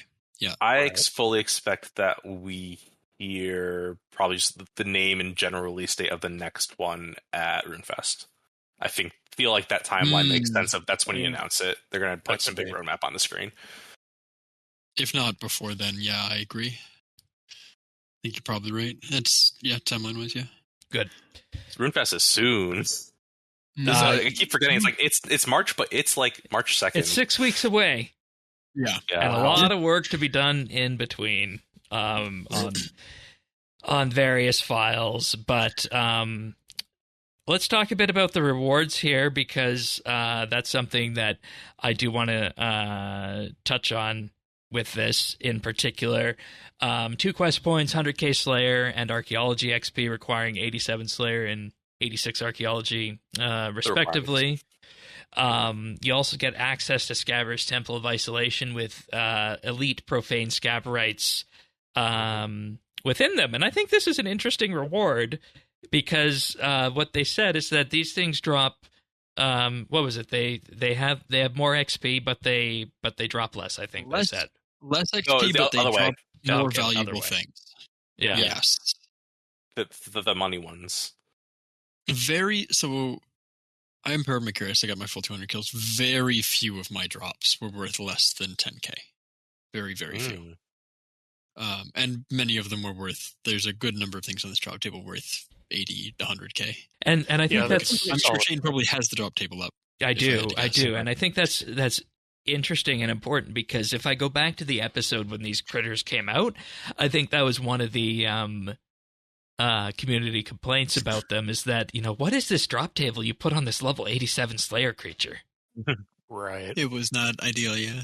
Well, now you got the options. Yeah, are you level 87 Slayer in EXP, or are you way past that? A lot of these drops it doesn't matter. Are 50k, 100k or more. Yeah, so we're looking at things like Dragonstones, Fellstalk Seeds, Siku Seeds, Potato Cactuses, Cadaver Berries. I'll raise my eyebrow to that one. Oh, necromancy potions. Yep. Okay. Necromancy potions. Mahogany, Yew, and Elderwood Spirits. Thank you. Round of applause for that one. I like that those are there.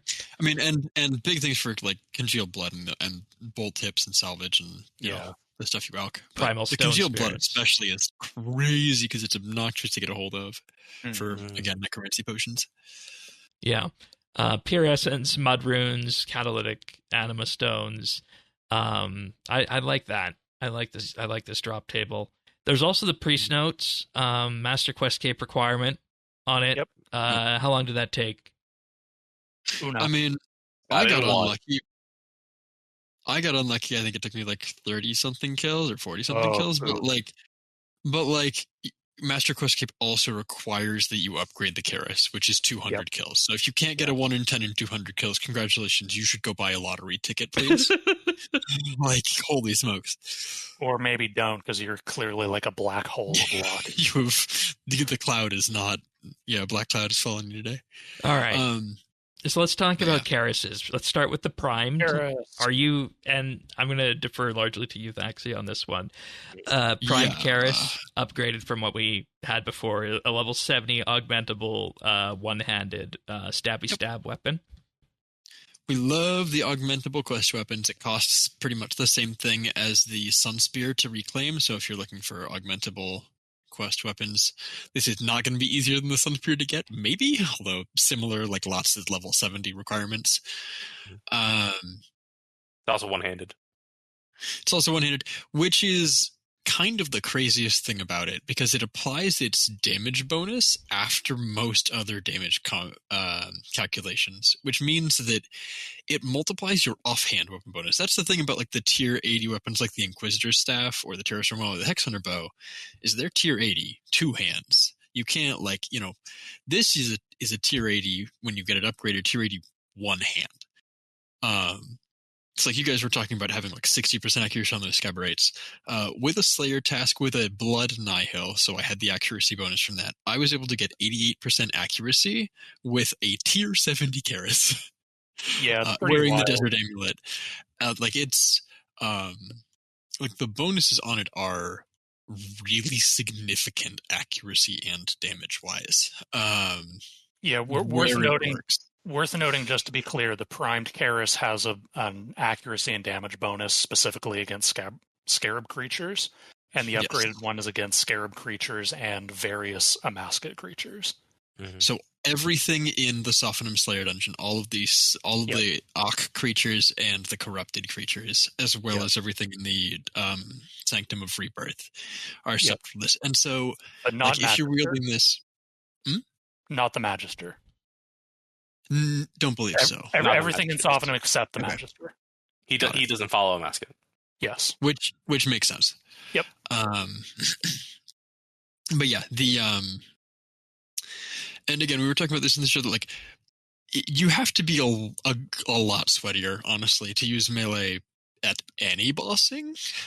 You just have to like really do it. I kind of wish I'd talked to Bears about this if he's had a chance to use this week, because he is like one of the people I know who just has an addiction to melee when he can. I'm really interested if he's tried using this at like the Sanctum, because again, the thing with the Sanctum, like yes, it requires a lot of movement, but every mechanic that requires movement in there, every single one, if you perform it correctly, same thing with like the jumps from Karapak in Elder God Warriors, like if you perform that mechanic correctly, every time it would do damage to you, it resets your movement abilities. So if it doesn't hit you, you get reset. So if you dive out of the way, you can barge back in on like the upgraded barge cooldown, on the greater barge cooldown. And when you like when the next time the mechanic happens, those abilities will be reset. So you can just continually dive out and barge back in and like turn your channels into bleeds with greater barge. So like there is probably some really whacked out rotation where you can use the Keras even at like Nakatra or other things in the Sanctum that require you to be moving a lot without losing too much damage. And again, I'm like kind of napkin mathing because I'm not a huge melee enjoyer normally. But like I was able to hit when I was just doing the Scarabs, like I was able to hit 50k damage on them just with my opening burst in like about 5.5 seconds. Like you barging in and then using destroy on the barge and then either overpower or assault after that, like 3 abilities, and they're down from 65k to like 20k or so. And I could get the rest of off. Like they didn't summon things, just doing that repeatedly. And we're not even talking about the consecrated one here. No, that's the tier 70 one. Yeah. And that's using like my melee gear is kind of scuffed right now. Like I'm using regular masterwork armor with kind of budget perks. Like I don't have anticipation. Like I only have 1 perk on my legs. Just a regular Jaws of the Abyss and a regular augmented Dragor offhand. And like, so if you want to be playing more actively, this does do kind of ridiculous damage. Like to give you an idea of scale, if you're using it with a tier 90 offhand, it's like on like things like the Sanctum, it's going to be the equivalent of like tier 120 to 130 damage. I haven't actually looked at like the math, like where it would fall as an exact number, but it's in that range. Like it is. Yeah. I remember the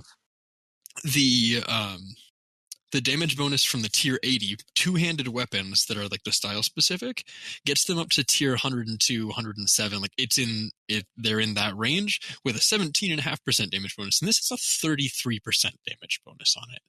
Like this thing really, they cooked. And again, you have to use melee, so it does limit your like a lot of other survival options. It's not necromancy, so it's not endgame, yada yada, say whatever you like. No, but I think it's good because even for me, it's a hefty weapon. Like for me, there'd be a choice. Do I take the necromancy in, which I know is just, tried, tested, and true at this point for me? Or do I go for something that's going to be a little bit, more bursty on this that allows me to specialize? And I think it's good to have choices like that. Because that was one of the things that we were discussing after Necromancy was that, is it just Necroscape? Yeah.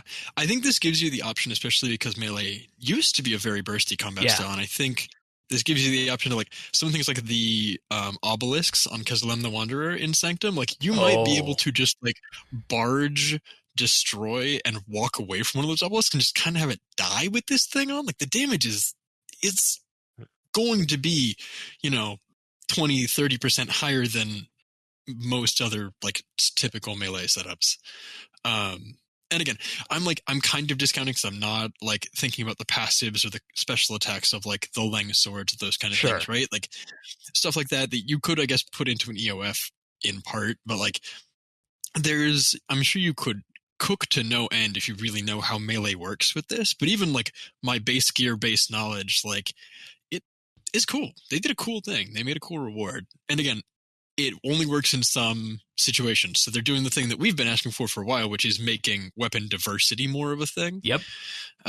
For people who are trying to be sweaty with their combat, it's that this is promoting diversity and somewhat limiting switches because melee was so bad about switches for a long time, and the dragon specs did not help that.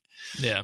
So let's talk about the consecrated version then that you get by killing 200 of the profane Scabarites with the primed one that we were just talking about. Now with the consecrated one, it increases its accuracy and damage to tier 80 while keeping that level 70 attack requirement, but it's got all those other boosts around it too, including the passive effect of the Keras that works against all those Scarab creatures that we talked about, and Calphites as well. It will boost the hit chance by 15%, 25% with Desert Amulet 3, and deals the same 33% more damage against these creatures with abilities and auto attacks, and it also has a 2% chance to deal 200% damage instead of 33%. Which is, again, increased to 3.3% when wearing that Desert Amulet. So really leaning into that whole specialization element here with melee.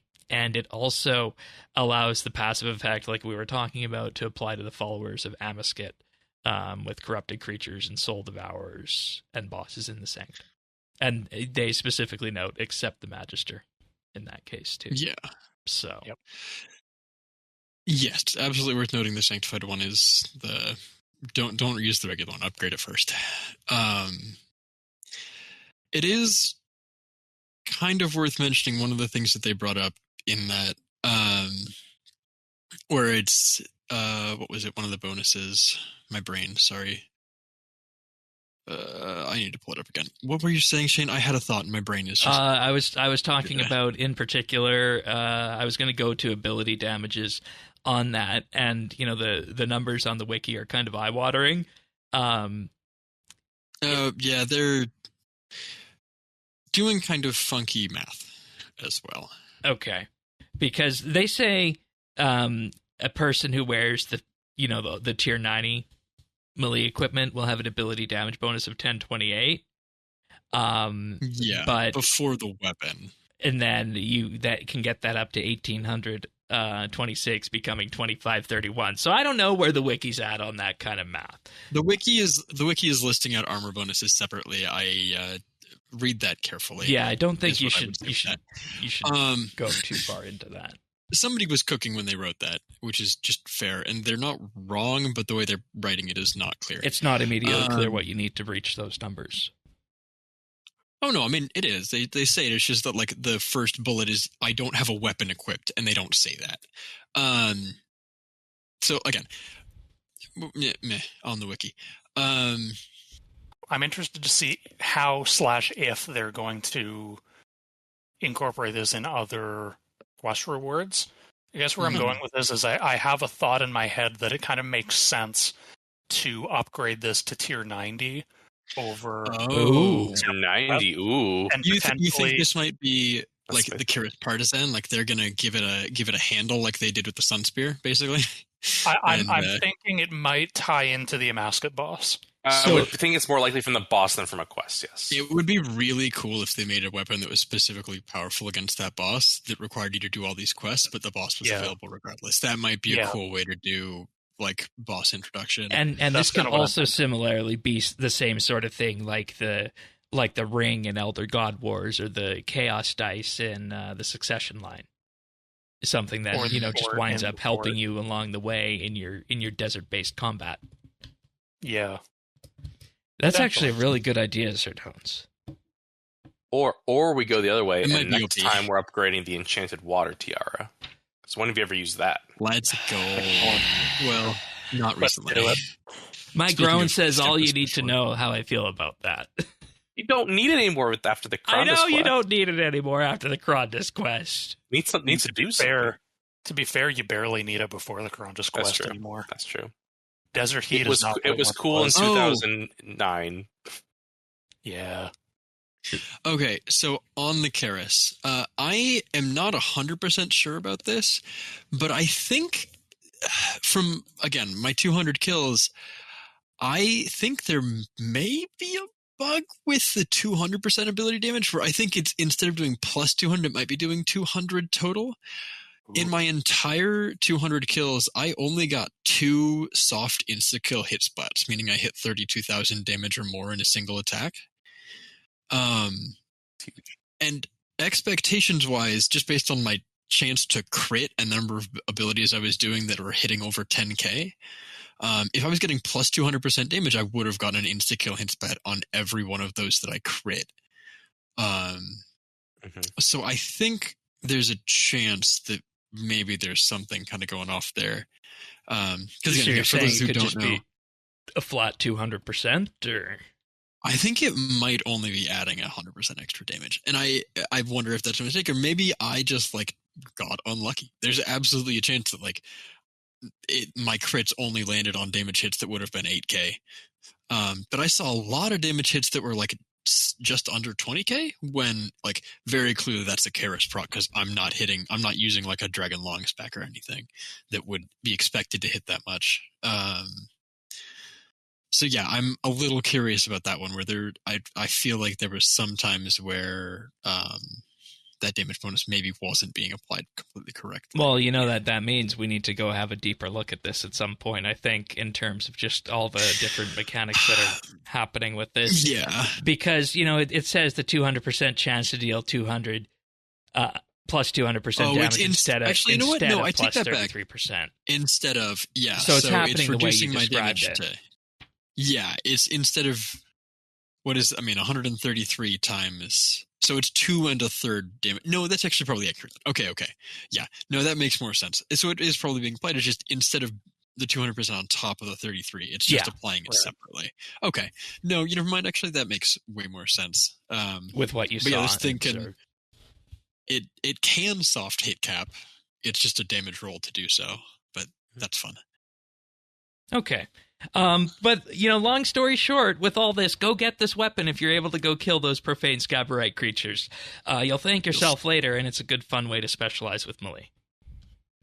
Mm-hmm. Good. All right. That's pretty much it for the quest, and let's just do the old ceremonial rating out of 5. Zerdones, you first.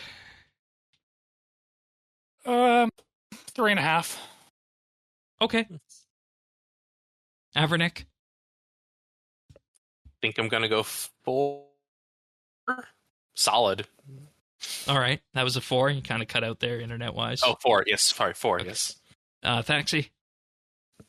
I've been doing a lot of old quests recently. I'm not going to say this was perfect, but I had a lot of fun. It touched all the things I liked in quests. I give it like a 4.5. Like, it's darn close to. It just needs one big, for me, a big fight at the end to or some climactic story beat more than it had. But yeah, big fan. I really liked it. Yeah, I'm going to go 4 as well. And reminder how I do my scaling. I really only give the 5s if they absolutely blow out of the water and do something that was totally, totally unexpected. So typically 4 is about as good as it gets for me. So 4 out of 5 for me. Nice. All right. Let's look at some patch notes because we have some patch notes from content before Christmas here that we've gone over. Ones. So it's been a while. Woodcutting and fletching. Avernick and Zerdones, you guys were on that episode, I think. When that comes. Yeah. How was your woodcutting experience over Christmas? Who did woodcutting over Christmas? I finished it all by that episode. I had to do my homework. Yeah, so what are you talking about? Oh, okay, fair enough. I was done. Okay, fair enough. They updated the requirements for divine woodcutting locations to make them reflect their current woodcutting counterparts. So this means the divine oak has been changed from 21 to 13. Now uses flickering energy. Willow was changed from 31 to 21 and uses bright energy, and the yew was changed from 62 to 71 and uses lustrous energy. I think this is probably something that impacts us more on the group Iron Man than the Mainscape people, Taxi. I am never making one of these. Okay. Yeah. I'm trying to figure out what the logic is behind where they're unlocked. The levels they went to aren't even at the same... They are. Oaks are level. They're a couple of levels higher than the a little bit, not consistently. How much? Yeah, so oaks use tier 10 energy. Willows use tier 20 energy. Use tier 70. Yes, energy, yes. I guess my for the logs. If we're saying it's the level after where you unlock the tree, the 21 and 71 makes sense, but the 13 doesn't. No, that's just kind of like oaks are level 10 trees. So. It's no, but he's shortly saying, after you. But he's saying, why is it 13? The difference between level 10 and level 13. Why is it 3 more levels instead of 1? Yeah, it is. Yeah, that makes XP. sense. Yes. Because you cannot gather that little energy. I think. That's amazing. Yeah, okay. Cap the damage for primal crossbows at level 85 for base and level 90 for Mark 5. I'm guessing they were just scaling to tier 100 with that. Yeah, oops. I vaguely remember mentioning that on the episode. Yeah, I think they were just scaling up to 100. Oops. Amazing. You no longer require an unnoted eternal magic log in your backpack to create upgraded versions of eternal magic short bows and primal crossbows. Yes, this is the bug I was having on launch week and was absolutely confusing everybody. Me. So that's good. Yeah. We also talked with one of the Group Iron Man showcases. I think it was with the Michelin Milkmaids and Ham members and the Lost Her Marbles mini quest that Ham members would not drop the wood spirits when pickpocketed. If you had done that mini quest, this has now been fixed. The way this note is written scares me about how drop tables work. Because this means that there's a different drop table for the Ham members before the quest and after the quest. One of the rewards for Lost Her Marbles is improved pickpocketing from the things you can pickpocket for the mini quest. Oh, okay, that actually makes me feel better. So it is an intentional, like Ham members start dropping Slayer staves on their drop table afterwards, for example. Oh, okay, I remember that part of the that makes me feel a lot better than the way they got to... This is not a random jank drop table. This is it's a quest reward. Okay. And the quest reward was harmful, so they fixed it. Gotcha. Yeah, that's very nice, because gathering those things with combat sucked. I know, because I did it. Thieving now, Oaks dropped out of goblins. I don't even remember what dropped the normal wood spirits. You remember when this came out and goblins were high up on the money-making tier list for that day? Yes, people were cannoning goblins everywhere. For like a week and a half. We've all learned our lesson. We're going to stack up on anima stones before 110 rune crafting, right? Right, panic buy anima stones. I mean, at least those there's already a stock of in the economy. They made the mistake of putting out wood spirits like 2 weeks in advance, so there were none of them floating around the GE. Yeah. Anyways. Perfect branches will no longer drop for woodcutters while stat boosted, and I didn't know what this one was going in. Yep, I know a couple of people who did this, because they drop at 110, but you could use like a woodcutting potion. Or pulse cores for like really high boosts. Yep. Yeah, pulse cores like +6 or something. They're +8, and you can get berries from the Ark. You can get very easily get hundreds of berries from the Ark that give you a +2 woodcutting boost, which from 108 is several million experience early. You can do that. And then these branches are effectively just, like, what is it, medium lamp or half a medium lamp or something? Something like that, You get, every time you turn one in, so it's just a big XP boost, basically. So yeah, I know someone who made a masterwork bow at like 105, 106. Yeah. Whoops. Clearly not intended. The Yes. requirement was meant to be hard. Untradeable things. Hopefully this can go in GIM storage. Smile. While collecting Bird's Nest, if you have unlocked the ability to store them in your wood box and you are carrying your wood box, then they will go into your wood box before being ported to the bank. Nice. So they were skipping the wood box is basically what I get from this. If you had the wood box in your inventory. Porters were taking precedent. Now they don't. Yeah. They were using porter charges. Actually, there was no reason for them to. Actually, my knee-jerk reaction was that was nice, but I kind of feel like this doesn't really matter because you can't get them out of the wood box, except at the bank. Well, I think that if you had porters going for the logs, but you didn't need them for the nests. No, that actually is weird, because then what were you putting? Anyways, sure. Also, don't use porters on logs, kids. It's not a good. The wood box is so huge, yeah. Like I've been woodcutting this entire show, and I've filled my wood box less than twice. You trees are dumb. Nature Sentinel teleports are now listed in mostly descending orders, so the more desirable ones are on the first page. Good. Fair. Cool.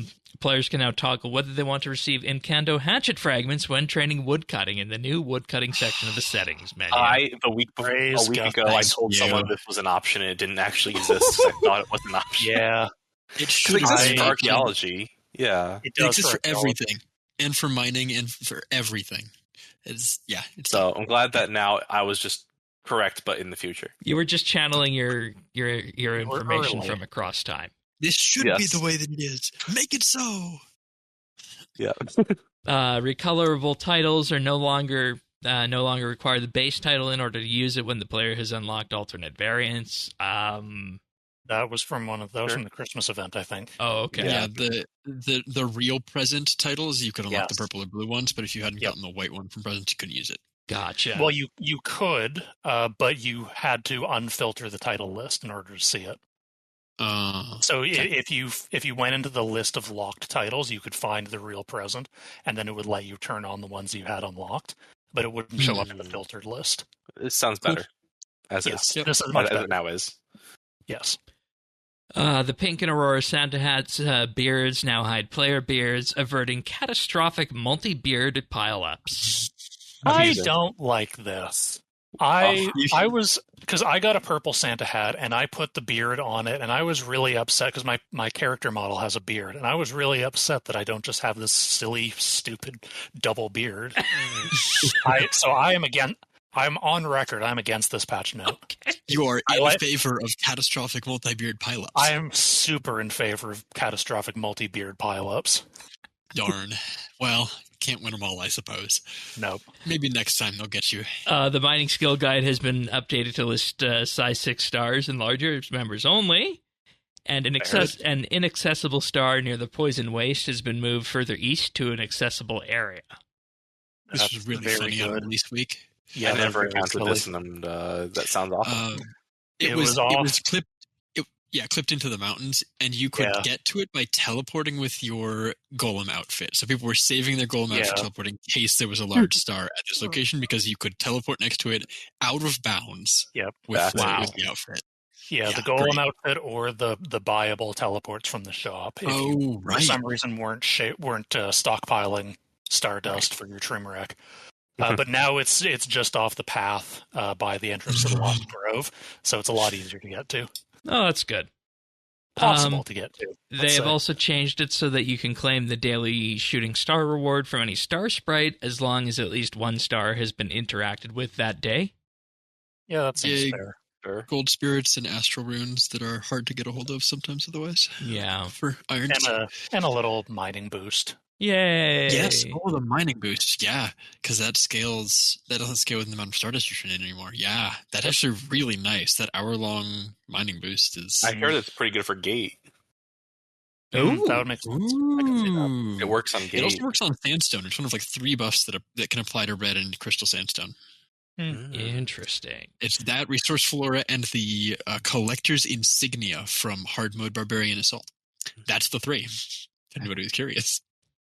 The group Iron Man players can now store the Crystal Matic in GIM storage, which is appreciated. And on this, the crystal pickaxe or crystal hatchet, please. On this note, there was a post on X from Mod Days this week asking for various things about what we'd like to see added to the storage. We put a few in there. Anachronia Codex pages, the Port Phasmates slime buckets, arc berries, Baron sharks. Other people had crystal dust from the harmonium harps. Yes, please on that as well. I think I saw that one a few times. There were a few things that were in there that were like, that's important. That is something I don't want to do that my teammates might want to do. Other ones are Erethdor's Grimoire, Port's Armor, Tier 90 Power Boots. All of the stuff that technically degrades to dust. Yeah. Yeah, that's all there. But a lot of stuff that technically degrades to dust. Yeah, but you see basically what this is. This is a work in progress, and over time, I guess more and more will be added. And I have seen the Anachronia pages mentioned numerous times in addition to ours, as with the dust and the slime. So hopefully that's a bit sooner when we see those. And finally, the last patch note, they fixed in issues that impacted players from attempting to join Cabbage Face Punch Bonanza. Yeah. Yeah, what this was? No, he didn't. I Googled it a little bit. I don't know all the details, but as near as I can tell, there was some bug that would kick you to login screen when you tried to join Cabbage Face Punch. Wow.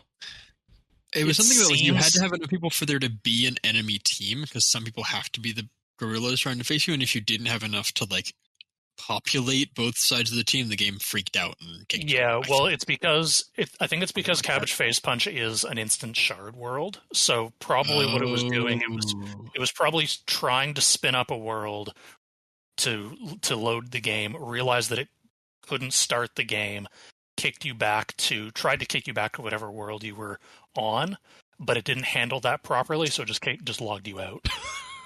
That would be my guess. So could That people sounds just right. not play it entirely then if there weren't enough people? Couldn't play it solo. That's my understanding, yes. For like years, potentially. And we see why now with the group Iron Man, why solo people have been wanting to go in there. So there we go. Seat aside. Yeah. I'll just get mine from the farm because I'll have enough beans from there. Sure. That and Barbarian Assault are mini games that I would prefer not to touch if I didn't have to. Yeah, I think we're going to get away without having to do Barbarian Assault. I think, hope, smile. Oh, thank God. They're not required for anything, right? Like they took them off the diary. They took them off. Like I don't think Barbarian Assault is required for anything anymore, right? I think you might still need the rolls for trim, but those are buyable now from the merchant. Oh, that's right. The From DSF. Barbarian penance Yeah. ones are viable. That's right. Cool. Yeah. Never mind. Awesome. Okay, well, that was... But that's trim, so... Long ways away, and content I don't want to interact with. Probably don't need to interact with. Yeah. I think Not trim is really. maybe not on our to-do list at this point. No. Speaking of to-do lists and what we've been up to, Zerdones, how is the PVM venture going? It's going well. I think since the Yay. last time I was on, I have finished the Grardor log. A little over 3,500. Not bad. Could be Yeah, worse. not too bad. Well, I did a lot of normal mode. I did just shy of 2,800 normal mode kills. And you then can I basically one-shot it in normal mode. pretty much, 13 yeah. seconds, yeah. So then I switched over to hard mode, and I did about 600 odd hard mode kills, and I got it eventually. So now I am plucking chickens, and I'm Excuse at about me? 1,200. Oh, Good luck. great. Good luck with your big feather drop. I wish you all the best. I'm at about 1,200 KC right now, so I'm pretty early in yet. I mean, at least you have necromancy and you don't need to be confined to range. I've actually been maging because I think Kree is susceptible to the Inquisitor staff. So No I've- shot. I'm pretty sure. Actually, I should No, check that. 'cause you're otherwise- probably right. It just shouldn't be. No, she's a Maul. No, She's terrible, Maul. which is hilarious because you can't hit her with the pterosaur Maul. Right, that is very, very stupid. Okay, so yeah, I should not be maging. I should not be Oh no, using. no, you're fine. The affinity is the same as with range. For whatever reason, her affinity values are non-standard. She has an affinity of 10 for melee, but 70 for both range and magic. You're fine. It doesn't matter. Well, I mean, it's tier 80 staff. I could be using. Oh, yes. I could be using higher tier that is weapons. true. That is true. I could be pulling out like my my Sea Singers. 88. I mean, hey, animate Dead Go Burr. That's all I gotta say. I mean, if they're giving it to us. So after Kree, you've done Grardor. Have you done After Kree is Krill. Okay. I've done Zilyana. I think I finished Zilyana the last time I was on. But yeah, I finished the worst. Zilyana. Zilyana sucks. Her drops are garbage. Her drops are unfortunately. garbage. And she hits Grardor's frequently. are worse. Grardor's drops are worse. Are they really? Oh yeah. Things have changed. Well, because Zilyana, Changed. Sword of Saradomin is worth decently, and crossbow drops because of Armadillo comps. So, like the Okay. amulets are garbage. Amulets are Yeah. trash. They're like 200k each. Yeah, they shouldn't be a broadcast. But weapons are still pretty good. Grardor, basically everything sucks. Oh, wow. Except for the hilt. Wow. Broadswords is the Bando's- only thing Grardor drops that's worth anything. Bando's armor is 200k. What happened to these being valuable for making genocidal combos? Interesting. I guess there's just too many of them. Yeah, Huh, okay. probably, because Grardor is so easy. And hard mode Zilyana sucks, too, is the other thing. It's just awful. Especially with the Blood Reaver nerfs. So what have you been using? To be honest, I rarely use familiars. Okay. At Grardor, I got a tip for a hard mode AFK rotation that used Hellhound. So I was using that. I've just been normal moding Kree, just AFK to get Yeah, thresholds. fair. I'll probably do something similar when I decide to switch over to hard mode. And you're saving the best for last with Krill and all the subjugation pieces. Krill, yeah. Well, Krill, I already have a ton of KC at because I did a lot of normal mode for necromancy training and farming subjugation. So I already have close to 2,000 Krill kill count. So that one shouldn't be too bad. But knock on wood. Yeah, it could be 5,000. Yeah. Knock loudly. Knock on wood loudly. Well, that's good that you're still continuing with it into the new year. How about you, Evernick? Anything new to report? Not much. I feel like it's been a little slower, especially since I got my goals from 110 woodcutting, fletching, and firemaking done. So coming back for the quest was it was good. I still have to get through upgrading my Karis and hopefully getting a spectral lens. So some things to look forward to. Nicely done. As for me, I am doing Slayer on the group Ironman. As I mentioned earlier, I hit level 40. Very good. And I got my tier 60 necromancy weapons. Waiting for a bit to do the armor until I get the next stage of multiply to make the thread and wizards pieces go a bit longer on that for the ensouled fabric. But overall, I felt like it was combat time on the GIM. 65 agility, that has been acquired, so I'm done with the wilderness course. Thankfully, that was a bit of a pain. High failure rates on there, even. The fact you did it without having endurance running is crazy to me. Endurance? Kudos to you, or whatever the greater sure-footed. Yeah. Sure-footed, yeah, the one that prevents you from falling for. I do. I do 40 minutes of sure-footed, and then I just stay until I, was done. And I actually did the most of it on the week where we had the cake. Which is nice. Yeah, that's nice. So there was that too. There, but I got 91 farming, closing in for 92 on the dragon. So I think the plan will be, after hitting 92 farming, go find the other dragon pair that we need so we can get some dragons popping and really get that farming XP going up. I think Parnassius is planning to do a lot of blue dragons to bump his prayer level up.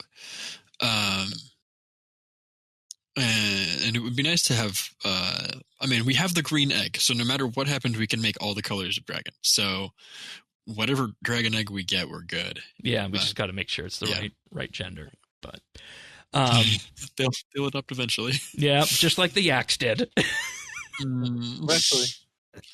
Eventually. But Group Ironman is fun with that, and I think it's just going to be more combat through the weekend, see how far we can get on that, and then start nailing down the requirements for God Wars 1, because that's one of the, I think that's the tier 80 upgrade assignment requirement.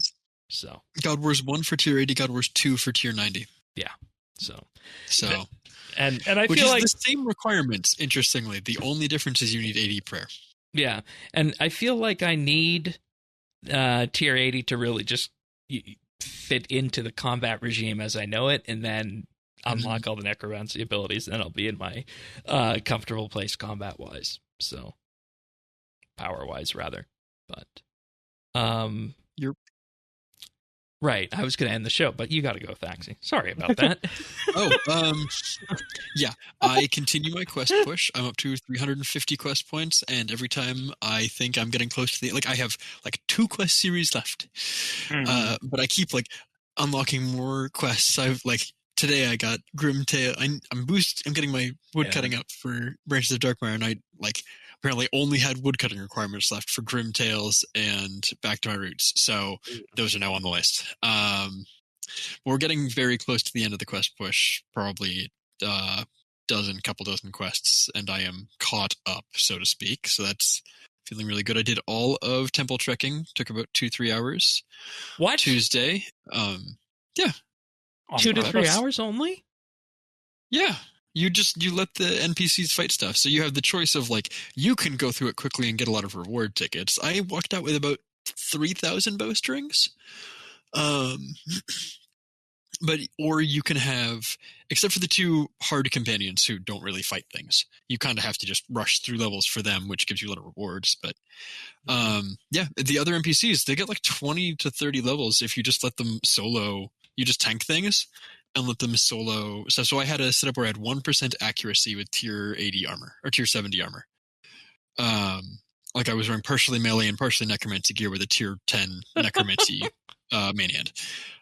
So I would hit things for like 8. So I got loot, so I could collect my Talon Beast charms and whatever, and I took aggro. And I would just stand there, and every once in a while I would summon a ghost if I really was low on health or something.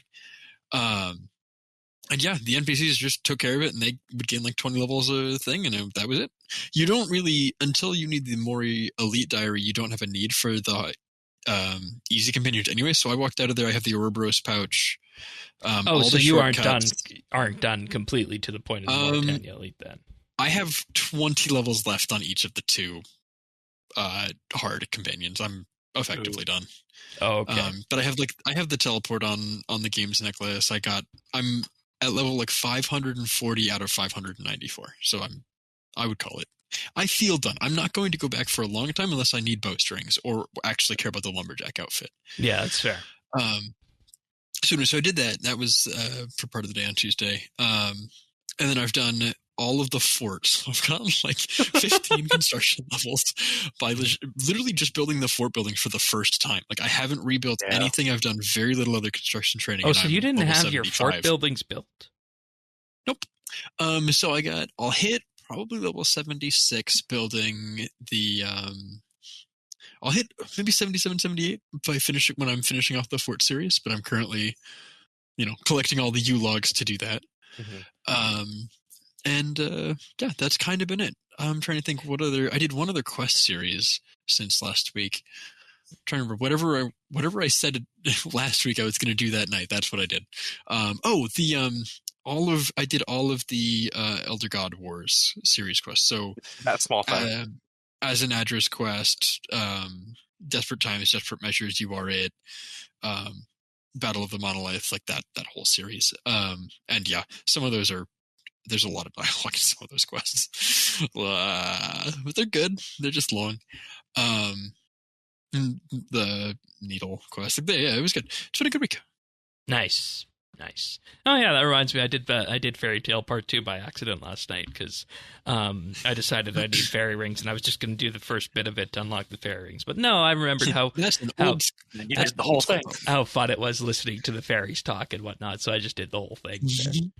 But well, and now just think about you probably already have the levels for Fairy Tale Part 3. I do. You could just go and be able to use fairy rings for free forever. Yeah, and I was trying to figure out last night if there was enough time for that or not, and I just left it. But Fairy Tale 3 was remarkably fast. Like I was not expecting it to go as quickly as it Part did. 3 or Part 2? Yeah, it was Part 3. Oh, okay. It was shorter than I expected it. Okay. The combat at the end is trying to carry a lot of weight, but it really doesn't anymore. Not anymore. Yeah, that's it used to, I think. I remember it being really rough back in the day. I think I actually left that one unfinished, and I took a long break because I just couldn't do it at the time. Same. And then I came back post EOC, and it was nothing. But also unlocked the Tsar quests, like the Elder Kiln and Brink of Extinction, and I have both of those sitting on my to-do list right now as well. And I have never been wrecked by a quest boss more than Tokar Hawk in Brink of Extinction. So I'm kind of excited to go get Retribution on that one. Nice, just like me and the Caliphate Queen. It's also like between those two quests, it's like 450,000 combat XP. Lamps. Like it's great. Oh, that sounds good. I need to go through my quest list and find where all the XP gems are just sitting. Where's it hiding? At the end of a lot of things, like just a sort quest list by recent, and then everything that has a requirement higher than level 50 within the last 10 years. Just do those. Yeah. Well, that covers what we've been up to. We got some very quick achievements here. Not as many as last week as the holiday blitz, as we'll call it, but this week we have Data Engineer with 200 million divination on the 13th, ranged 200 mil on the 12th, and 200 mil prayer on the 11th. Then we have Jad Chor with 120 strength on the 11th, and Rune Dragon with 120 necromancy also on the 11th. Congratulations, everyone. Very nice. All right, Sir Dones, you have a pick of the week for us. It's not a crazy book or a crazy story. What do you got? No, I have a little program, a little desktop program. So I am a PC gamer. Shockingly, games other than RuneScape exist that I like to play. But I have a problem. And my problem is that I'm also very cheap. So I like getting games cheap, and I like getting games free, which means I get a lot of games from the Epic Games Store, and I get a lot of games from Twitch Prime, which gives game codes for Good Old Games, Epic Games. Amazon has their own launcher.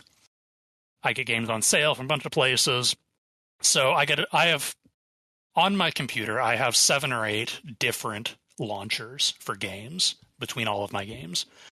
And it gets kind of hard to figure out what I have available to me, because I don't have every game I have installed on my computer at all times, because I remember when these things used to cost like $70 and come in a big box. And so now that they don't cost that, I kind of just want all of them. So I have too many games. So this is kind of a problem. So I don't remember exactly how, but a while ago I stumbled across this program called Playknight, which is an open source launcher, it's an open source front end that basically aggregates all of my different launchers, and it presents all of the games that I have in one application, and I can see what they all are. I can install and play them from a single interface. And it hooks into, like, probably not everything, but an astonishing number of different launchers it hooks into. I'm looking at the list right now. Yeah, it hooks into Amazon Games, AT Launcher, Battle.net, Big Fish Games, EA, Emu Library, Epic Store, Fanatical, Game Jolt, Game Vault, Good Old Games, Google Play, Humble Bundle, itch.io,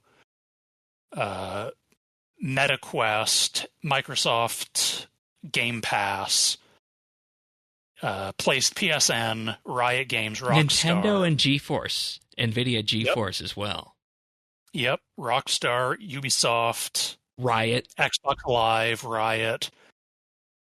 I'm sure there are some that it doesn't cover, but it covers certainly everything I need, and quite an astonishing amount.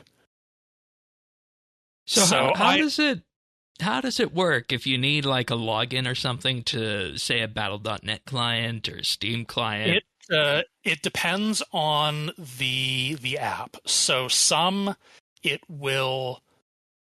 it'll scan anything that's installed without needing to log in.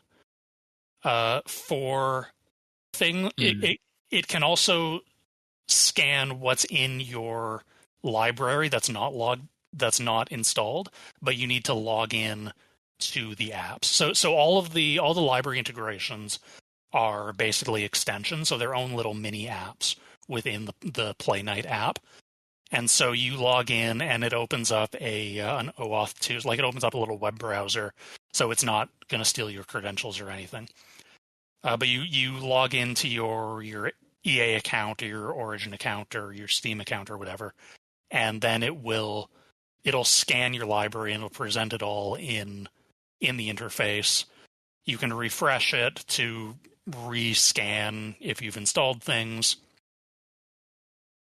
But yeah, it just shows whatever you've got, and if you have a game that's not installed, you can click on it. You can click the install button. It'll load up the launcher, and it'll install it. You can click play directly from in Playknight and load it up and be like it'll still open the launcher, obviously. Yeah, that was going to be my question. Is what does it do with the launcher? Does it like open Steam then, and you don't have to input Steam credentials or? Right, exactly. It'll open up the Steam app on your computer, okay, or it'll open up the whatever app, and it'll load into the game as if you had opened up Steam yourself and clicked play. Okay. That's pretty neat. And the fact this is open source too, I think is good, because everybody can see exactly what's happening behind the scenes. Because as they say, never give passwords for services that you use to other people. So it's good that they use the pre-existing login paths that people like Steam and whatnot. The fact that it's open source also means that there is I don't know if it's a big community, but there is a community writing integrations, writing extensions. Right. So there's quite a lot of, for example, UI customization you can do. Personally, I mostly don't bother with it. But if that's something that's important to you for aesthetic or accessibility reasons, there's tons of options you can play with. And a lot of the library integrations and things, some of them are made by the Play Night dev team themselves, but a lot of them are just made by people in the community. And so they can support a huge range of different sources. I see a big one on here, multi-MC for Minecraft. I know that's one of the bigger Minecraft launchers, too, for various instances and whatnot. So there's also a plugin to just manage games that are only local. So if you happen to still have some old discs, like I have the disc. Are you in that category? I have a few. I don't have a lot, but I have a few. I think I have Knights of the Old Republic 1 and 2, and Assassin's Creed 1 and 2, and Arkham Asylum discs. Okay. Fair enough. That's a good pick of the week. I had no idea something like this could even exist. So I'm really glad I found it. It's been really good. Wonderful. Well, that pretty much brings us to the end of this episode. Anybody have anything else before we go? Before we say goodbye, before we come back next week for who knows what? Or we go into stasis until the next Desert Quest? That might honestly be the best option given the community this week and the stuff that's been going on. Oh no! And on that note, everybody, see you next week. Okay, fair enough. Of course, but a big thank you to our Quest Week panelists for being here. Always fun to do Quest Week here at Update. Let us know, of course, what you thought of the quest, what you thought of our coverage in the Discord or in the comments anywhere that you're watching the show. And speaking of that, if you want to get the show each and every week, the best way to do that is to subscribe. Update.show/subscribe, Apple Podcasts, Pocket Casts, Spotify, Amazon as well. But of course, another big one where we're always at is YouTube, youtube.com/RSBANDB. Do like and subscribe there. Greatly helps the world out. I mean, greatly helps the show out. I don't know if subscribing to the podcast helps the world, but it definitely helps the show. You know what? It could. It could. You never know. Who's to say it doesn't? Exactly. Yeah, Who's to say it doesn't? Who's to say it doesn't? So you'd better do it just in case. Yeah, feel good about the world. Subscribe to RSBNB Update. I should get a lanyard printed that says that. Though that might be a bit pretentious. Anyways, you can tell it's probably time to leave the show there. But update.show/subscribe. Click on your favorite podcast listening service. And with that being said, we'll see you guys next week for another episode of RSBNB Update. See you then, everyone. Take care. Bye. Ciao.